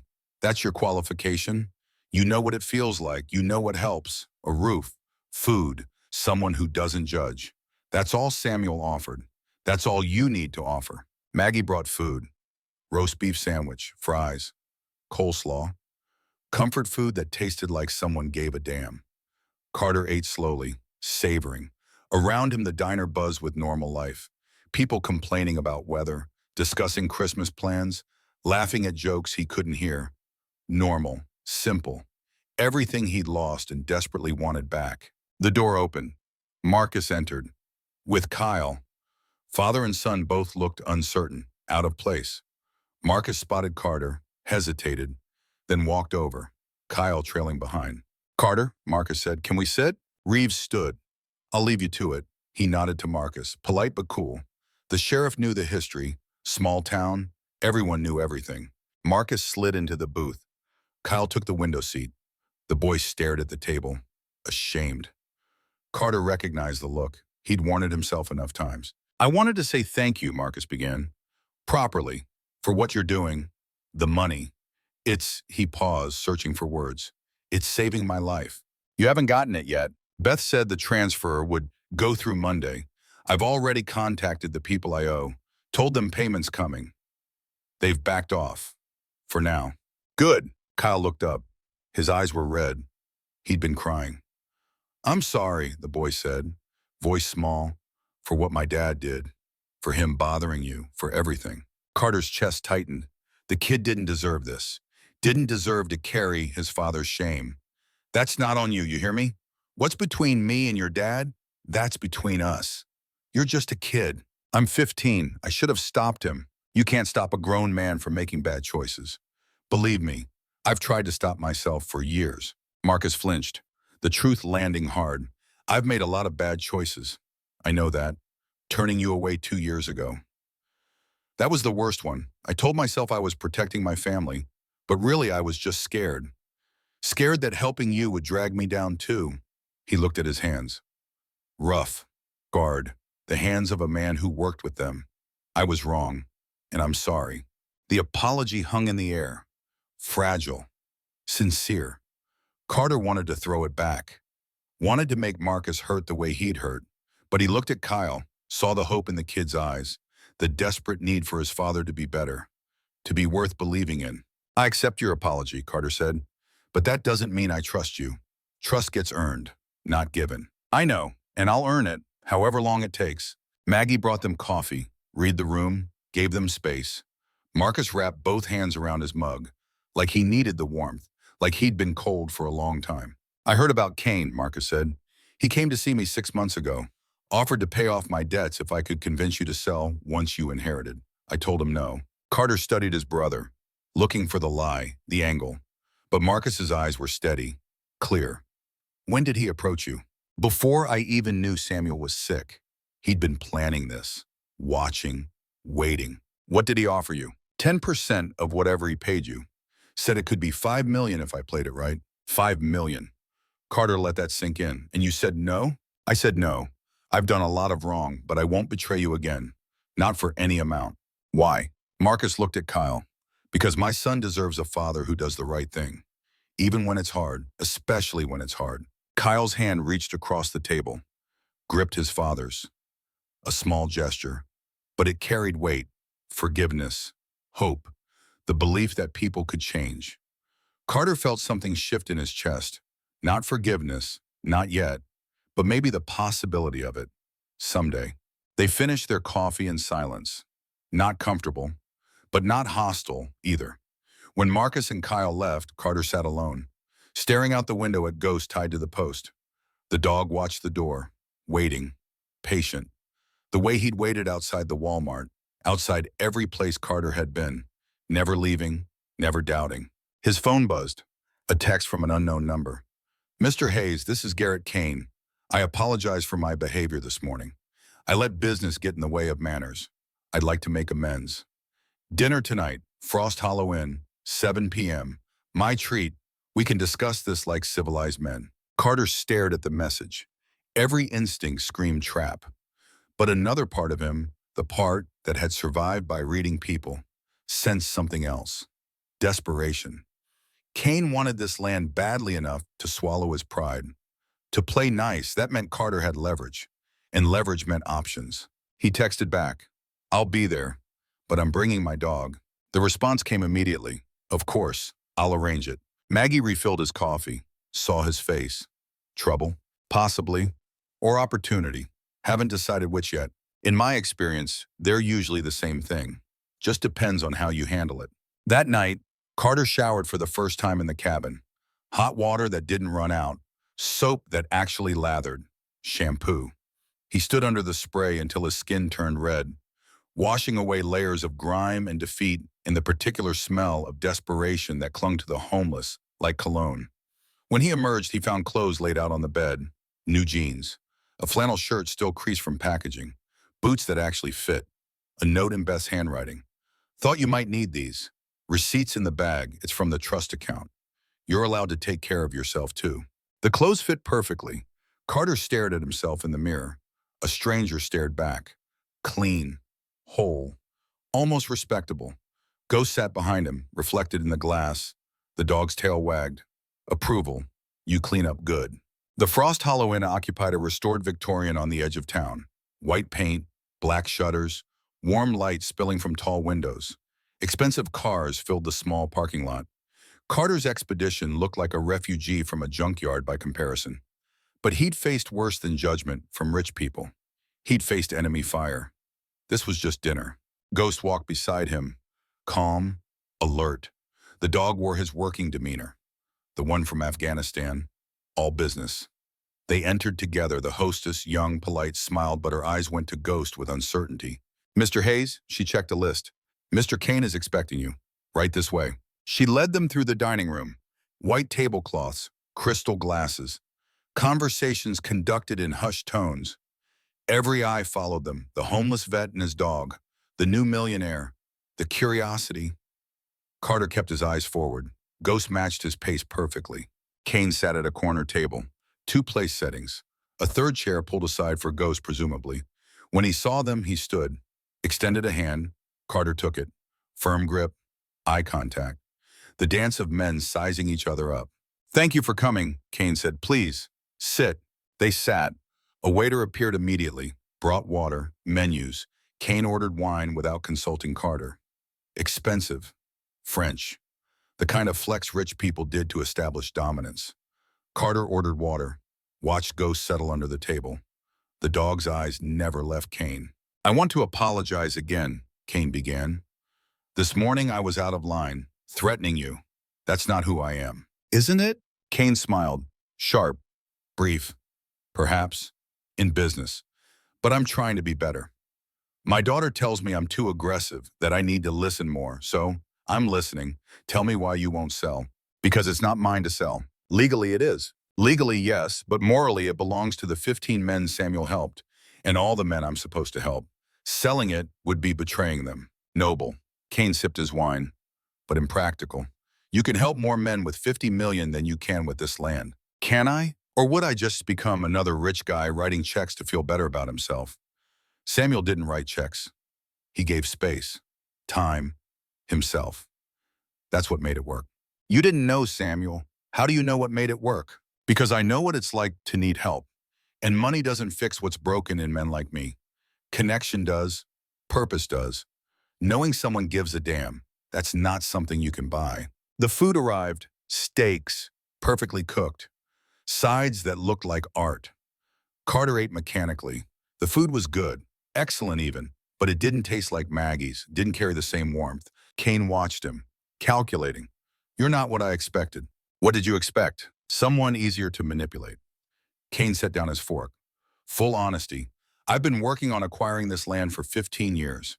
I've invested millions in geological surveys, legal fees, bribes if I'm being completely transparent. I'm close to something huge, generational wealth, and you're the only thing standing in my way. Then you have a problem. We both do. Because if I can't have this land, I'll make sure nobody can. I'll tie it up in legal challenges for decades. Environmental reviews, zoning disputes. I have lawyers on retainer whose entire job is to make development impossible. You'll spend every penny Samuel left you fighting me, and you'll lose. Ghost growled, low, dangerous. Kane glanced at the dog, shifted slightly in his seat. Is that another threat? Carter asked. It's a prediction. Based on experience, I've outlasted better opponents than you. Maybe. But they probably cared about winning. I just care about not losing what matters. And what matters? Ghost. This land. The possibility of doing something good. That's it. I've got nothing else to lose. Which means you can't threaten me with losing it. Kane leaned back. For the first time, uncertainty crossed his face. You're serious. Completely. Then we have nothing more to discuss. Kane stood, dropped cash on the table, enough to cover the meal twice over. I tried to be reasonable. Remember that when things get difficult. He left. Carter sat alone at the table. Ghost emerged from underneath, put his head on Carter's knee. The familiar weight, the anchor. Around them, conversations resumed, the show over. But Carter felt eyes still on him, assessing, judging, wondering if the homeless vet had just made the biggest mistake of his life. The waiter approached, hesitant. Is everything all right, sir? Fine. Can I get a box for the steak? Of course. Carter boxed the leftovers. Food for Ghost later. Waste not. Old habits. He stood to leave. A woman at a nearby table caught his eye, older, elegant. She nodded, respect in the gesture. He nodded back. Small victories. Outside, the temperature had dropped. Stars filled the sky like ice chips on black velvet. Ghost bounded through the snow, energized by the cold, by freedom from the stuffy dining room. Carter watched him play. This magnificent animal who'd saved his life more times than he could count, who'd never asked for anything except to stay together, who'd chosen Carter when everyone else had walked away. His phone rang. Beth, he answered. How'd it go, she asked. About as expected. He threatened me. I said no. We're enemies now. Good. Good? Samuel would be proud. Kane respects strength. If you'd folded, he'd have owned you. Now he knows you can't be bought. That changes the game. I don't want to play games. Too late. You're already playing. Might as well play to win. What does winning look like? Building the lodge, helping veterans, living the life Samuel wanted for you. That's winning. And if Kane makes good on his threats, then we fight. But Carter, you're not alone. This town, a lot of people respected Samuel. They'll help, I'll help. You've got allies you don't even know about yet. Why? Why would they help me? Because you're doing something that matters. And people are desperate for things that matter. After he hung up, Carter drove back to the cabin, the road dark, empty. Just headlights cutting through the night and Ghost in the passenger seat, watching, alert, always on duty. When they arrived, Carter let Ghost run. The dog disappeared into the trees, hunting shadows, living in the moment the way only animals could. Carter stood on the porch, looking up at stars that stretched infinite and indifferent above the mountains. He thought about Kane, about the threats, about the lawsuit that would probably come, about reporters and curious neighbors, and the weight of expectation that grew heavier each day.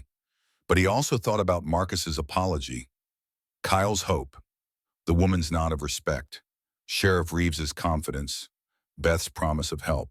Maybe he couldn't do this. Probably he'd fail. Almost certainly he'd let Samuel down.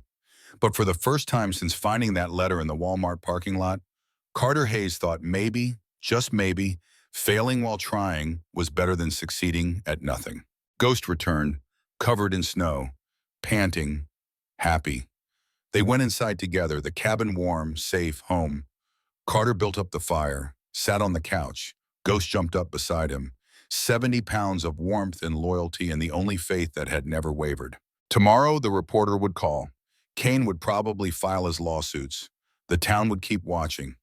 But tonight, Carter had a roof over his head, food in his stomach, a dog who loved him, and $30 million he still couldn't quite believe was real. It wasn't much, but it was more than he'd had a week ago, more than he'd dared hope for in 2 years. And somehow, impossibly, it felt like enough. Outside, snow began to fall again. Soft, steady, covering the world in fresh possibility. Inside, a fire burned. A man and a dog sat together. And in the quiet of a Montana night, Carter Hayes began to believe that broken things could build something beautiful after all. The blizzard arrived without warning on a Tuesday morning, 3 weeks after Carter signed the papers. Weather reports had predicted light snow, flurries, nothing unusual for late December in Montana. But the mountains made their own weather. By noon, wind howled through Frost Hollow like something alive and angry. Snow fell sideways in sheets so thick Carter couldn't see the tree line from the cabin windows. Ghost paced, restless, ears rotating toward sounds only he could hear. The atmospheric pressure dropping triggered something primal in the dog. Storm sense. Danger coming. Carter checked his phone. No signal. The landline Beth had insisted he install crackled with static. He tried calling anyway. Dead. The power flickered. Once, twice, then surrendered to the storm. Darkness swallowed the cabin except for firelight dancing across log walls. The generator in the shed would keep essentials running. Heat, refrigerator. But Carter had never started it. Never learned how. One more thing on the endless list of skills he didn't have but suddenly needed. He pulled on his coat. Ghost immediately moved to the door. "No, boy, you stay inside where it's warm." The dog whined. Disagreement clear. But he sat, obedient, trusting Carter to come back. Always trusting. Outside, the cold hit like a physical blow. Wind tore the breath from Carter's lungs. Snow stung his face like thrown sand. He could barely see the shed 20 feet away. The world had become white noise and chaos. He pushed forward, head down, one foot in front of the other, the way he'd learned in the desert. When you can't see the destination, you just keep moving. The generator sat hulking in the corner of the shed. Military surplus. Diesel. A metal beast covered in switches and dials Carter didn't understand. He found the manual zip-tied to the frame, read by the light of his phone.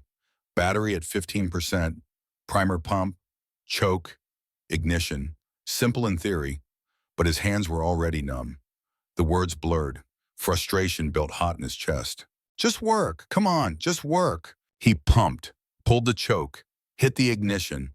Nothing. Again, nothing. The wind screamed through gaps in the shed walls. His phone died. Darkness complete except for what little daylight penetrated the storm. Carter wanted to quit, wanted to go back inside and accept failure like he'd accepted so many failures before. But Ghost was in there, waiting, trusting. And somehow that mattered more than pride. He tried again and again. On the seventh attempt, the generator coughed, sputtered, roared to life with a sound like victory. Lights in the cabin blazed through the storm, a beacon, proof that broken men could still make broken things work. Carter fought his way back to the cabin, burst through the door trailing snow and cold. Ghost launched himself forward, not aggressive, joyful, relief. The dog's weight knocked Carter against the wall, paws on his shoulders, face licking his face, a celebration of return, of survival. "I'm okay." Carter laughed despite the cold burning his lungs. "I'm okay, buddy." He shed his coat. His hands were white, fingertips gray. He ran them under warm water until feeling returned in sharp needles of pain. Ghost never left his side. The dog pressed against his legs. Solid, warm, alive. They'd made it through worse. This was just weather. The radio crackled. Emergency broadcast. Winter storm warning upgraded to blizzard. All residents shelter in place. Roads impassable. Emergency services suspended until conditions improve. Expected duration, 24 to 48 hours. Carter looked at his supplies. Food for maybe 3 days if he stretched it. Water from the well still worked. Heat from the generator and fireplace. They'd be fine. Uncomfortable maybe, but fine. He'd survived worse with less. Night fell early, or maybe the storm just blocked out what little daylight Montana winter offered. Carter couldn't tell. Time became fluid, measured not in hours but in logs added to the fire, in trips to check the generator, in Ghost periodic patrols of the cabin perimeter. The dog had slipped into military mode, alert, professional, checking windows, listening, making sure they were secure. Around what Carter guessed was 8 p.m., Ghost froze mid-patrol, every muscle locked, hackles rising along his spine, a growl building deep, not his warning growl, his threat growl, the one he'd used in Afghanistan when enemy were close. "What is it?" Carter moved to the window, saw nothing but white chaos. But Ghost stared at the front door, absolute focus. Then Carter heard it, beneath the wind, beneath the storm, a sound that didn't belong, metal on metal, someone was at the door. He grabbed the fireplace poker, heavy iron, not a gun, but better than nothing. Ghost positioned himself between Carter and the door. Ready. The metal sound came again, then pounding, desperate, human. Carter cracked the door, wind exploded inward, Snow, cold, and something else. A figure, collapsed on the porch, covered in white, barely human in shape. Ghost barked. Warning, but also urgency. Someone needed help. Carter dragged the figure inside, slammed the door against the storm. The person was small, light, a woman maybe, or a kid, hard to tell under the layers of frozen clothing. Ghost sniffed, recognized something. His posture shifted, still alert but not aggressive. Known scent, not threat. Carter pulled away the ice-crusted hood. A face emerged. Young, early 20s maybe, Asian features, frostbite white on the cheeks and nose, eyes barely open, lips moving but no sound. Hypothermia, stage 2 at least. Can you hear me? Carter pulled off her gloves. Her hands were blocks of ice. He rubbed them. Friction, warmth, but gentle. Too much heat too fast would cause more damage. Talk to me. What's your name? The eyes focused slightly. Tried to speak. Just breath. No words. Okay, it's okay. I've got you. We need to get you warm. Ghost, blankets. The dog understood. Ran to the bedroom. Returned dragging a quilt in his teeth. Carter wrapped her. Moved her close to the fire. Not too close. Gradual warming. He'd seen frostbite in Afghanistan. Knew the protocol. But knowing and doing with shaking hands and racing heart were different things. He removed her boots, her socks. Her feet were worse than her hands, white, waxy. The toes on her left foot had gone gray. That was bad. That was amputation bad if they didn't reverse it fast. He grabbed towels, warm water, not hot, warm, wrapped her feet, elevated them, kept rubbing her hands. Stay with me. You hear me? Stay awake. What's your name? This time sound came. Faint, broken. My. Okay, I'm Carter. That's Ghost. You're safe now, but you need to stay awake. Can you do that? She nodded, barely. Her eyes kept trying to close. Carter talked, kept her engaged. Where are you from? How did you get here? Can you move your fingers? Slowly, painfully, she responded. From town. Frost Hollow. Drove up to see her grandmother, lives 2 miles north. The storm hit. Car slid off the road. Started walking, saw the light from the cabin, followed it. Got lost. So cold, so tired. You did good. You made it. That's what matters. Go stay with her. The dog immediately curled around Mai, sharing body heat, his thick coat a living blanket. She instinctively grabbed his fur, held on. Ghost didn't move, just laid there. Steady, warm, doing what he'd been trained to do, save lives.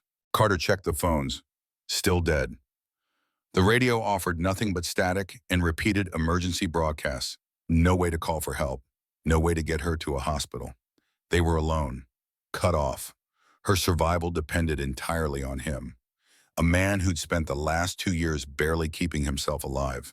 The weight of that responsibility sat like stones in his gut.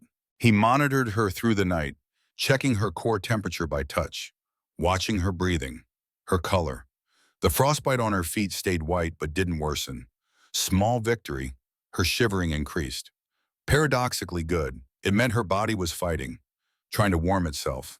He gave her warm water, small sips, let her body accept it slowly. Ghost never left her side. The dog's presence seemed to calm her more than anything Carter could say or do. She talked to Ghost, whispered things Carter couldn't hear. The dog listened, attentive, understanding in ways that transcended language. By midnight, her color had improved, pink returning to her cheeks.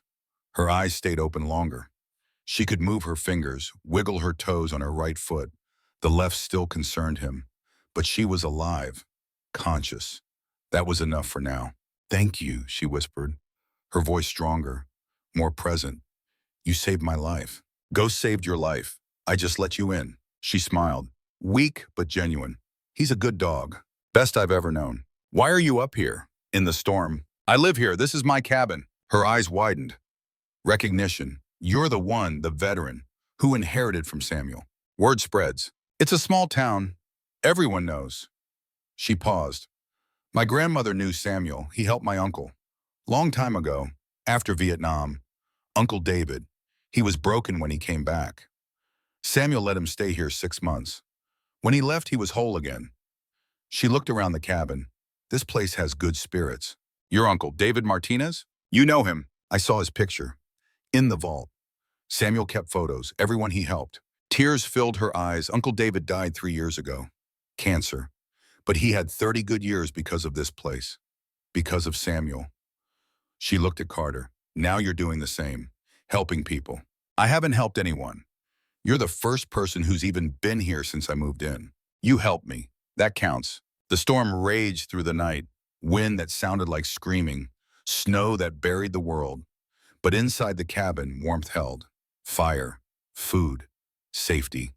Ghost kept watch while Carter dozed in fits. Each time he woke, he checked Mai. Each time she was better. Stronger.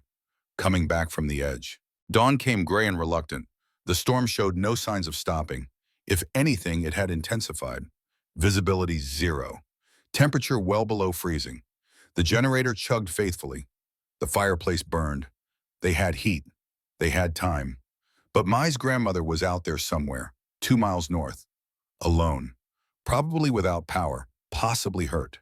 I need to check on her, Mai said. She tried to stand, collapsed immediately. Her legs wouldn't hold her. You're not going anywhere. Your feet? You could lose toes if you're not careful. Then you have to go. Please, she's 78. She has diabetes. If she doesn't have heat, if she can't get to her insulin. Mai, I can't even see the road.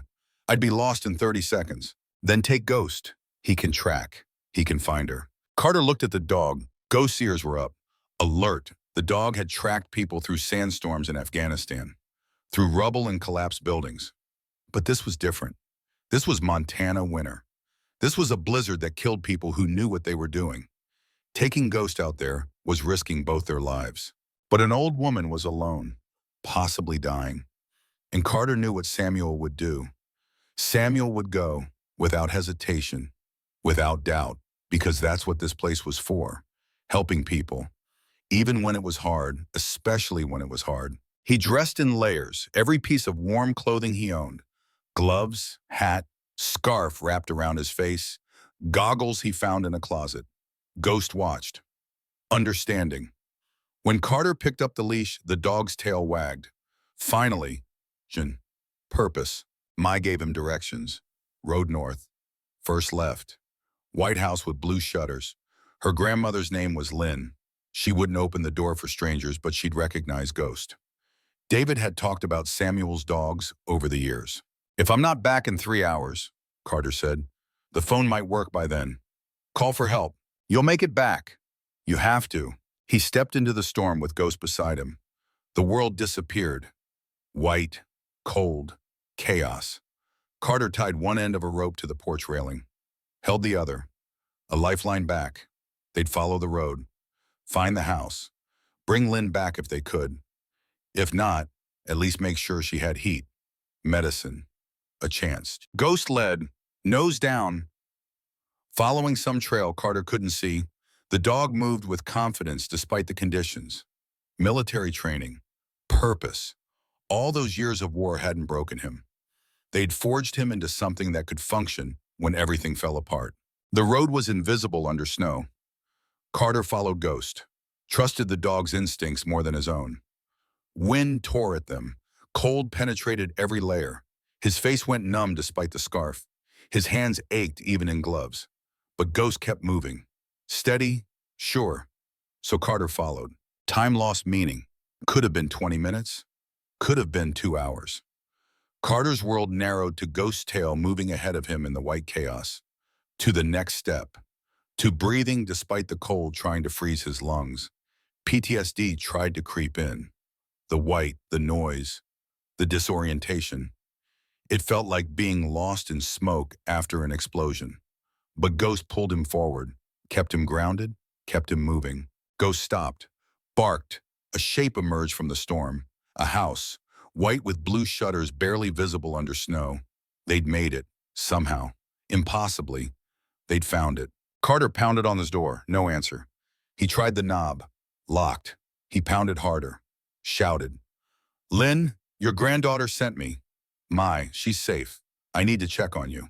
Movement inside, slow, uncertain. The door cracked open. An old woman's face, suspicious, scared.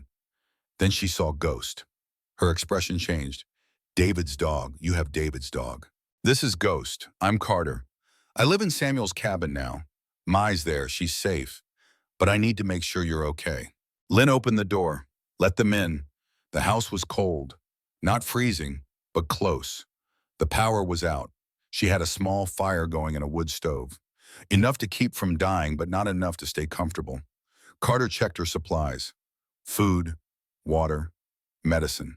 She had insulin, had taken her dose that morning, but she was rationing firewood, trying to make it last. You can't stay here, Carter said. Not alone. Come back with me. My cabin has heat, a generator, food. You'll be safe until the storm passes. I'm not leaving my home. Ma'am, with respect, your home might kill you. The storm's not stopping. You'll run out of wood by tomorrow. Then what? She looked at Ghost. The dog sat calmly, patient, not pushing, just present. Lynn reached out, touched his head, like touching a memory. You really live in Samuel's cabin? Yes, ma'am. And Maya's there? She's really safe? I promise. Lynn stood, slow, stiff, arthritis in every movement. Okay, but I'm bringing my things, photos, medicine. I'm not leaving them. Whatever you need. They gathered her essentials. Carter helped her dress warm, layer upon layer. Lynn was small, frail. She'd never survived the walk in these conditions. He'd have to carry her, a 78-year-old woman, through a blizzard. The impossibility of it sat heavy, but Ghost waited by the door. Ready, and if the dog thought they could make it, Carter would try. He lifted Lynn. She weighed maybe 90 pounds, light, fragile. She wrapped her arms around his neck, held on. Ghost led them back into the storm. Carter followed.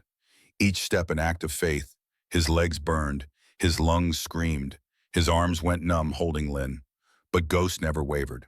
The dog stayed close, checking back every few minutes, making sure they followed. The world became pain, cold, exhaustion. Carter's PTSD flared. The white, the noise, memories of carrying wounded men, of struggling through chaos. But this time was different. This time he wasn't running from death. He was running toward life, toward the cabin, toward warmth and safety and the knowledge that he could still do hard things when it mattered. Ghost barked, sharp, urgent. Carter looked up. The cabin, lights glowing through the storm like a miracle. They'd made it, all three of them, against odds that should have killed them.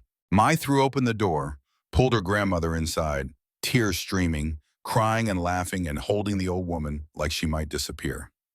Carter collapsed by the fire, every muscle shaking. Ghost curled against him, both of them soaked, frozen, alive. You did it, Mai said. You saved her. You saved both of us. Carter couldn't speak, could barely move, but Ghost's tail wagged, slow, tired, satisfied, mission accomplished. The storm raged for 2 more days, 72 hours of wind and snow and isolation. But inside the cabin, life found rhythm. Lynn cooked traditional Vietnamese dishes that filled the space with smells Carter had never encountered. Mai told stories about her Uncle David, about the man who came back from war, broken and left the cabin whole, about how Samuel never asked for thanks, never wanted recognition, just quietly saved lives because that's what good men did. Ghost became their center. The old woman talked to him in Vietnamese. The dog listened like he understood every word. Mai used him as a therapy dog without knowing that's what she was doing, talking through her fears, her gratitude, her grief for her uncle. Ghost absorbed it all, patient, present, healing. On the 3rd night, the storm broke. Wind died, snow stopped. Stars appeared like ice shards on black velvet. The silence felt overwhelming after days of chaos. Carter stepped onto the porch, breathed air so cold it hurt, so clean it felt like absolution. The world lay buried under 4 feet of fresh snow, pure, unmarked, a blank page. Behind him, the cabin glowed. Voices, laughter. 2 women who'd been strangers now bound by survival, by his choice to go into the storm instead of staying safe, by Ghost's courage, by Samuel's legacy living on in ways the old man probably never imagined. The next morning, plows reached Frost Hollow. Roads opened, phone service returned. Carter's phone exploded with messages. Beth checking on him, Sheriff Reeves offering help, Marcus asking if he needed anything. and one message from a number he didn't recognize. Jennifer Marks, the reporter. The story ran yesterday. You're going to want to see it. He opened the link. Front page. Billings Gazette. Photo of the cabin in the storm. Headline, Homeless Veteran Risks Life to Save Two in Blizzard. The article detailed everything: his inheritance, his refusal to sell to Kane, his rescue of Mai and Lynn, quotes from Beth, from Reeves, from people in Frost Hollow who'd known Samuel. The narrative they'd built was simple, heroic, inspiring, and Carter hated every word. "This isn't me," he told Beth when she called. "I'm not a hero. I just did what anyone would do." But not everyone did. You did. That's the difference. And people need to know. They need to see that good men still exist, that Samuel's legacy continues. I didn't ask for this. Samuel didn't ask for death, but he prepared for it. He prepared you for this. Accept it. Use it. Let people see what's possible. The attention came fast. News trucks from 3 states. Interview requests. Donations pouring into an account Beth had set up without telling him. $50,000 by the end of the week. People wanting to help build the lodge, wanting to be part of something good. Mai and Lynn stayed through the cleanup, helping, cooking, filling the cabin with life it hadn't held in years. Lynn told Carter stories about Samuel, about the quiet man who'd saved her nephew, who'd never married after his wife died, who'd poured all his love into helping broken soldiers find their way home. "You're like him," Lynn said one evening. "More than you know. You have his heart, his stubbornness, his inability to see how special you are. I'm nothing like him. He had his life together. I'm barely holding mine together." She smiled, patted his hand, her skin paper thin, warm. "He lived in this cabin alone for 40 years. You think that's having your life together? He was running from pain. You're running toward purpose. That's the difference. That's why he chose you." When Mai and Lynn left, the cabin felt empty, too quiet. Carter and Ghost sat by the fire, the silence heavy, but different than before. Not the silence of isolation, the silence of completion. They'd faced the storm, saved lives, proven something Carter couldn't quite name but felt deep in his chest. His phone rang, a video call. Carter answered. A young man appeared on screen. Military uniform, tired eyes, familiar somehow. "Mr. Hayes, my name is Captain David Martinez Jr. I'm Lynn's grandson, Mai's cousin. I'm deployed in Germany right now. I just wanted to say thank you for saving my family, for living in the cabin that saved my father, for being the kind of man who runs into storms instead of hiding from them." Carter's throat tightened. "I just did what needed doing." That's what my dad always said about Samuel. David Jr. smiled, looked so much like the man in the photograph downstairs. "Before he died, he made me promise something. He said if I ever met whoever inherited the cabin, I should tell them the truth about what happened there, about what Samuel really did." "What do you mean?" "My dad didn't just stay here 6 months. He tried to kill himself. 3 times. Pills, a rope, a gun. Samuel stopped him every time. Didn't judge, didn't commit him, just stayed with him, talked to him, showed him that life was worth living. My dad said Samuel was the only person who saw him as human when he couldn't see it himself. He said that's why the cabin worked. Not because of comfort, because of witness. Someone seeing your pain and not looking away." Carter couldn't speak. Ghost pressed against his leg. Solid, real. "You're doing that now," David Jr. continued. "Mai told me how you looked at her, how you didn't panic, how you just helped. That's the gift, being present when everything's falling apart. My dad said that's rarer than courage and more valuable." After the call ended, Carter sat in the dark, Ghost's head in his lap, the dogs breathing steady, reliable. The fire burned low. Outside, stars wheeled overhead, indifferent, eternal. And somewhere in the space between heartbeats, Carter Hayes understood something he'd been too broken to see before. He wasn't fixing people. He was witnessing them, being present while they fixed themselves. The same way Samuel had witnessed 15 men. The same way Ghost witnessed Carter every single day. Not judging, not fixing, just staying, just being there when the world fell apart. That was the inheritance, not money, not land. The ability to stand in someone else's storm and not run away. To see their pain and not look away. To be the lighthouse when everything else was darkness.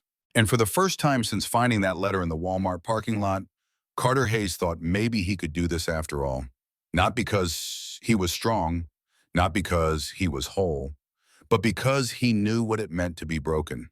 And he knew that sometimes the broken pieces were the sharpest tools for cutting through to truth. Ghost sighed, content. The dog's tail thumped twice against the floor. Agreement, understanding, partnership forged through war and homelessness, and now through saving lives in a Montana blizzard. Tomorrow would bring more challenges. Kane's lawsuits, media attention, the impossible task of building a lodge with no experience. But tonight, Carter had heat, food, a dog who loved him, and the knowledge that he'd saved 2 lives because he chose to act instead of hide. It wasn't much, but it was enough, and enough, Carter was learning, was sometimes all you needed to build something beautiful from broken pieces. Spring came late to Montana that year. Snow clung to the high peaks well into April. But down in the valley, green pushed through brown. Wildflowers dotted the meadows around the cabin in colors Carter had forgotten existed. Purple lupine, yellow arnica, Indian paintbrush in shades of red that looked like the mountain was bleeding beauty. Ghost spent hours in those meadows, rolling in the grass, chasing scents only he could detect, moving slower than he had 6 months ago. The arthritis worse, but happy, genuinely happy in a way Carter had never seen. The lodge was taking shape, not the cabin. Samuel's cabin would remain as it was, sacred, untouched. But on the 8 acres of the Patterson warehouse property in Billings, construction crews worked 6 days a week. The design was simple, functional, a main building with 20 individual rooms, each with a bed, a desk, a window, privacy, dignity, common areas for meals, for therapy, for the kind of quiet conversation that happened when broken men realized they weren't alone. Carter visited the site every week, watched walls rise from foundation, watched purpose take physical form. The money came from the trust, from donations that continued to pour in after the blizzard rescue, from people who wanted to believe broken things could be made whole. Beth handled the finances, the legal paperwork, the endless permits and inspections. Carter just had to show up, to be present, to remember why this mattered. Tom Reeves came with him sometimes. The sheriff had taken a leave of absence to help, said he'd spent 30 years enforcing the law. Now he wanted to spend time enforcing hope. He knew construction, knew contractors, knew how to keep projects on schedule and under budget. His presence made things happen faster, better, with less friction. "You're good at this," Carter told him one afternoon. They stood watching drywall go up in what would become the common room. "Maybe you should retire. Do this full time." Reeves smiled, tired but genuine. "I've been thinking about it. My wife says I'm happier now than I've been in 20 years. Says I smile more, sleep better. Maybe that means something. It means you found your purpose, same as me. Maybe, or maybe we both just found a way to turn pain into something useful." Ghost lay at their feet. The dog had become a fixture at the construction site. The workers loved him, brought him treats, scratched his ears during breaks. A few of them were veterans. They understood what the wow represented, the loyalty, the service, the unconditional love that asked for nothing in return. One worker, a young guy named Rodriguez who'd done 2 tours in Iraq, started bringing his own dog, a pit bull mix named Tank.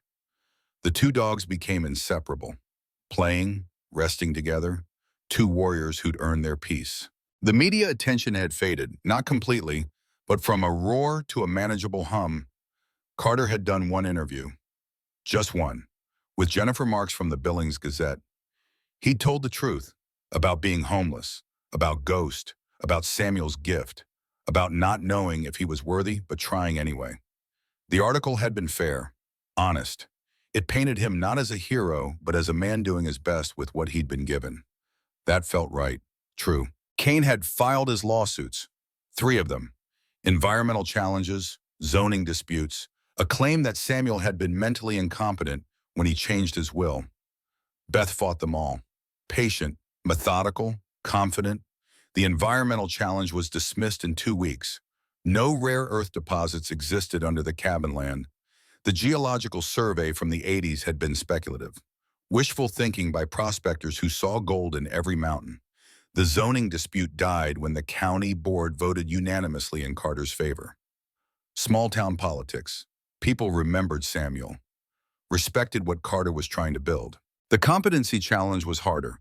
It required depositions, medical records, testimony from people who'd known Samuel in his final years. Beth had been brilliant. She'd found the 15 men Samuel had helped, tracked them down across the country. 10 of them testified, spoke about a man who was sharp, focused, purposeful until the end, who'd known exactly what he was doing and why. The judge had ruled in Carter's favor, harshly, accusing Kane's lawyers of wasting the court's time, of dishonoring a dead man's wishes for profit. Kane had withdrawn after that, disappeared from Frost Hollow, sold his properties in the valley to developers from California, left Montana entirely according to rumors. Carter didn't celebrate, didn't gloat. He just felt relief. One threat removed, one less thing to fear. Marcus had changed, really changed. Not overnight, not dramatically, but in small, steady ways that accumulated into something genuine. He'd paid back the $200,000, every penny. Took him 4 months, but he'd done it. Sold his house, downsized to an apartment, got a job managing a hardware store. Nothing glamorous, but honest work. Steady income. He attended therapy twice a week, Gamblers Anonymous on Thursdays. His relationship with Linda was over. That bridge burned beyond repair, but he'd rebuilt something with his kids, with Kyle especially. Kyle visited the cabin sometimes. Weekends mostly. He'd help with chores, splitting wood, maintaining the generator, learning the practical skills of mountain living. He was quiet, thoughtful, the kind of kid who watched and listened more than he spoke. Ghost loved him. The dog followed Kyle everywhere when he visited, protective, gentle, the same way he'd been with Carter in the worst days. One Saturday in May, Kyle and Carter sat on the porch, watching the sun set over the mountains, Ghost between them. The dog's gray muzzle rested on Kyle's knee. The boy's hand moved slowly through the thick fur, rhythmic, meditative. "Can I ask you something?" Kyle's voice was soft, uncertain. "Anything. How do you forgive someone who hurt you? Really forgive them. Not just say the words, but actually feel it." Carter considered. The question was too big for easy answers, too important for platitudes. "I don't know if I have. Completely. Your dad hurt me bad, and part of me still carries that. Still flinches when I think about standing on his porch, begging for help, being turned away." "So you haven't forgiven him?" "I didn't say that." Carter watched the light fade from gold to orange to purple. "I think forgiveness isn't a moment. It's a process. Every day I choose not to hate him, choose to remember he's human, flawed, scared, like me, like everyone. Some days that choice is easy. Some days it's hard. But I keep choosing it. That's the best I can do." "Is it enough?" "For me, yeah. For your dad, you'd have to ask him. But Kyle, you don't have to forgive anyone. Not on anyone's timeline but your own. And not at all if you're not ready. He wants me to forgive him so bad. I can see it in his eyes. Of course he does. But that's his need, not your obligation. You forgive when and if you are ready. Until then, you just be honest. That's all anyone can ask." The boy nodded, tears in his eyes he was trying to hide. Ghost whined softly, licked Kyle's hand. The simple gesture of comfort that needed no words. They sat in silence as darkness settled, stars emerging one by one, the mountain breathing around them, alive, patient, eternal. The lodge opened in late June, a small ceremony, no politicians, no news cameras, just the people who'd built it, the workers, the volunteers, the donors, Beth, Reeves, Marcus and Kyle, Mai and Lynn, the 15 men Samuel had saved, 10 of whom were still alive and able to travel. They stood in the common room, simple, clean, smelling of fresh paint and new beginnings. Carter had prepared words, a speech.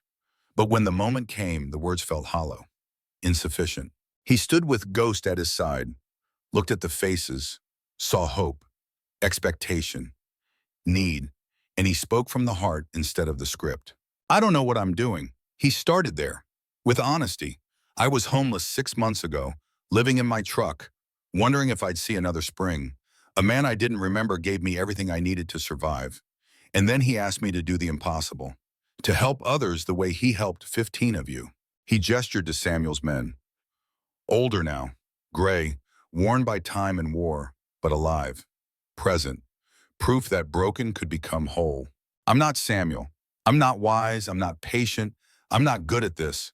But I'm here. This place is here. And every man who walks through that door will be seen, will be heard, will be given time and space and the knowledge that someone gives a damn.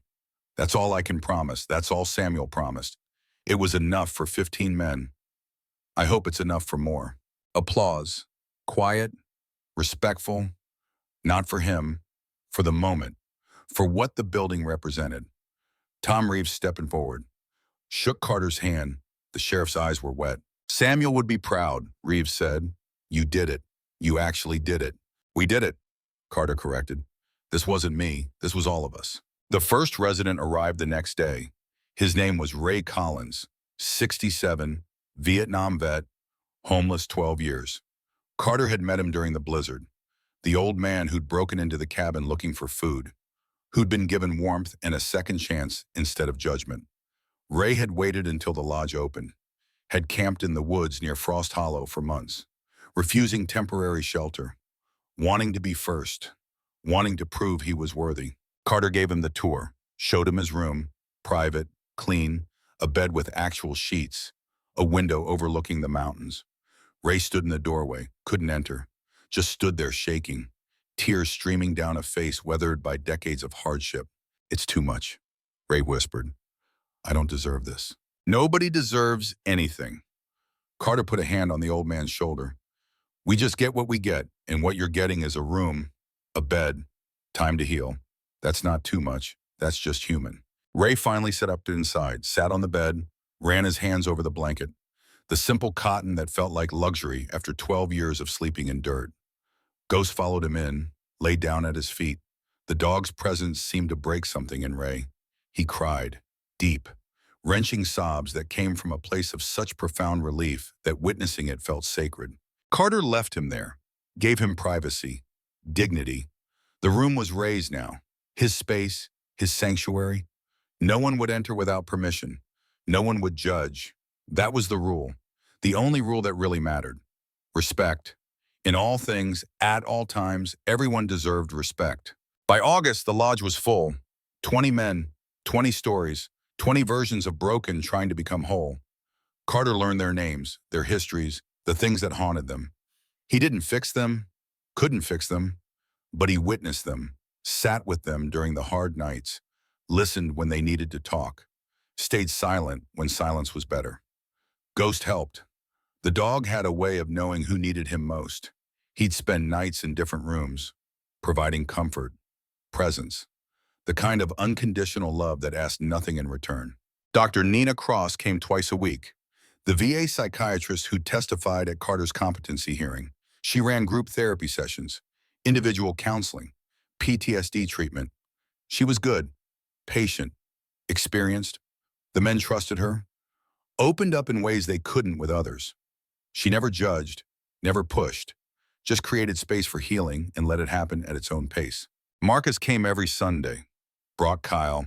They'd help with maintenance, cooking, whatever needed doing. Marcus was good with his hands, could fix anything. The men respected that, respected him more when they learned his story, that he'd been broken too, had failed, had climbed back, was still climbing. There was kinship in that.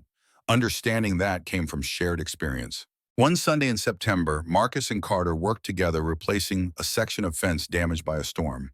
They'd spent hours in comfortable silence, just two brothers doing work that mattered. As they finished, Marcus set down his hammer, looked at Carter with an expression that carried weight. I need to tell you something, Marcus said. I've been putting it off, but you deserve to know. What? Linda's getting remarried. She told me last week. Some guy she met at work. Accountant. Stable. Everything I wasn't. Carter waited. Let Marcus find the words. I thought it would hurt more. Thought I'd be angry. But mostly I just feel relief. She deserves better than I gave her. Deserves someone who's got their shit together. And maybe now, knowing she's okay, I can finally let go of that guilt. How do you feel about it? Honestly? Free. Like the last chain just broke. I don't have to be who I was anymore. I can just be who I am now. And who I am now is someone trying to be better. That's enough. It's more than enough. They finished the fence as the sun set. Ghost appeared from somewhere. The dog had been exploring with Kyle, both of them covered in mud and happiness. Kyle's laugh rang across the property. Pure, unguarded, the sound of a kid being a kid. Marcus watched his son, and Carter watched Marcus. Saw the love there, the pride, the hope that maybe he'd get it right this time. As fall painted the mountains in golden red, Ghost began to slow. The arthritis that had been manageable became debilitating. Some mornings he couldn't stand without help, couldn't climb stairs. The vet said surgery might help, or might make things worse at his age. 8 years old now, not ancient for a shepherd, but not young either.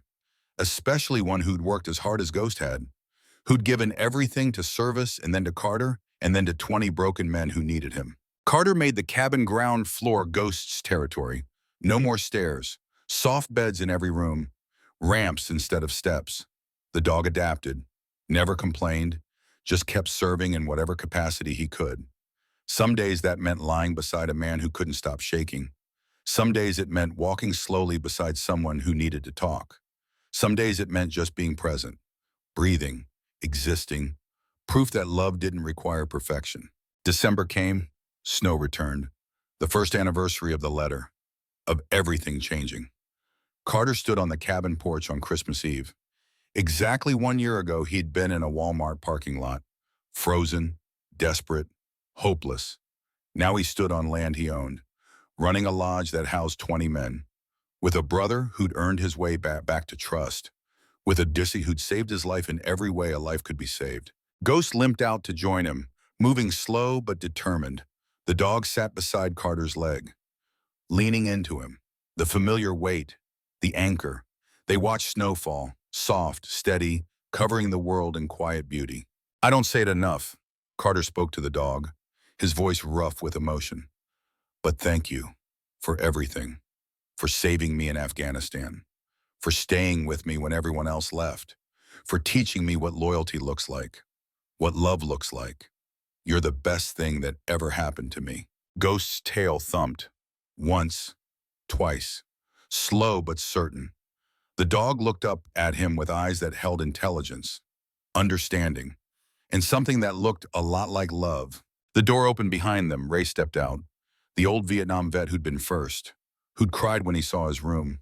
He'd gained weight, color in his face, light in his eyes that hadn't been there 7 months ago. Carter, Ray said, we're about to start dinner. You coming in? Yeah, we'll be right there. Ray disappeared inside, warmth and voices spilling out into the cold. Carter looked down at Ghost. The dog stood slowly, stiff, painful, but standing, ready to go back inside, ready to be with the men who needed him, who loved him, who'd learned from him what it meant to serve without asking anything in return. They went inside together. The cabin was full, 20 men, Marcus and Kyle. Beth had come up from town, Tom Reeves and his wife, Mai and Lynn with traditional Vietnamese dishes that smelled like home, Dr. Nina Cross with her husband, Rodriguez with Tank the Pit Bull. A family, not bound by blood, bound by something stronger. Shared brokenness, shared healing, shared hope. Dinner was simple: roast chicken, potatoes, vegetables from the garden Lynn had planted that summer, bread Marcus had baked, wine someone had brought, laughter, stories. The kind of evening Carter had dreamed about in the Walmart parking lot, but never believed he'd experience. The kind of evening Samuel had created 15 times over 4 decades. The kind of evening that made all the struggle worth it. After dinner, Ray stood, tapped his glass. The room quieted. The old man looked nervous, uncomfortable with attention, but determined. I want to say something, Ray began, his voice shaking slightly. A year ago, I was sleeping in the woods, eating from dumpsters, waiting to die. I'd given up, thought I was too broken, too old, too far gone. Then I met Carter, and he didn't fix me. He just saw me, gave me space to fix myself, and that made all the difference. He paused, swallowed hard, continued. Tonight I got a call. My daughter. I haven't talked to her in 15 years. She found me through the news articles. about this place, about what we're building here. She wants to see me, meet her kids, my grandkids. I have grandkids and I didn't even know. His voice broke, tears flowing freely now. I'm scared, terrified actually, but I'm going because this place taught me I'm worth showing up for, worth trying.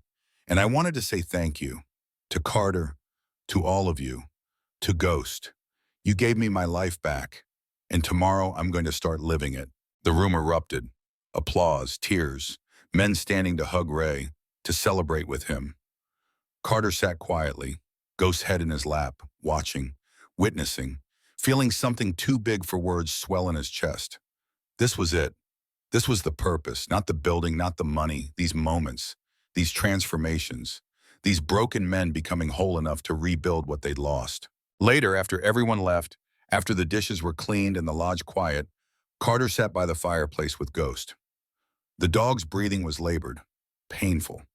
The vet had said it was time to consider quality of life, to think about letting go before the pain became too much. Carter knew that day was coming, could feel it in the way Ghost moved, the way he struggled, but not yet, not tonight. Tonight they'd sit together, like they'd done 1,000 times before, in the Walmart parking lot, in the truck, in the cabin.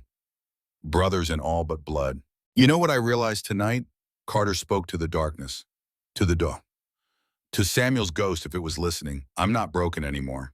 Or maybe I am, but I'm broken in a different way. Broken open instead of broken down. Does that make sense?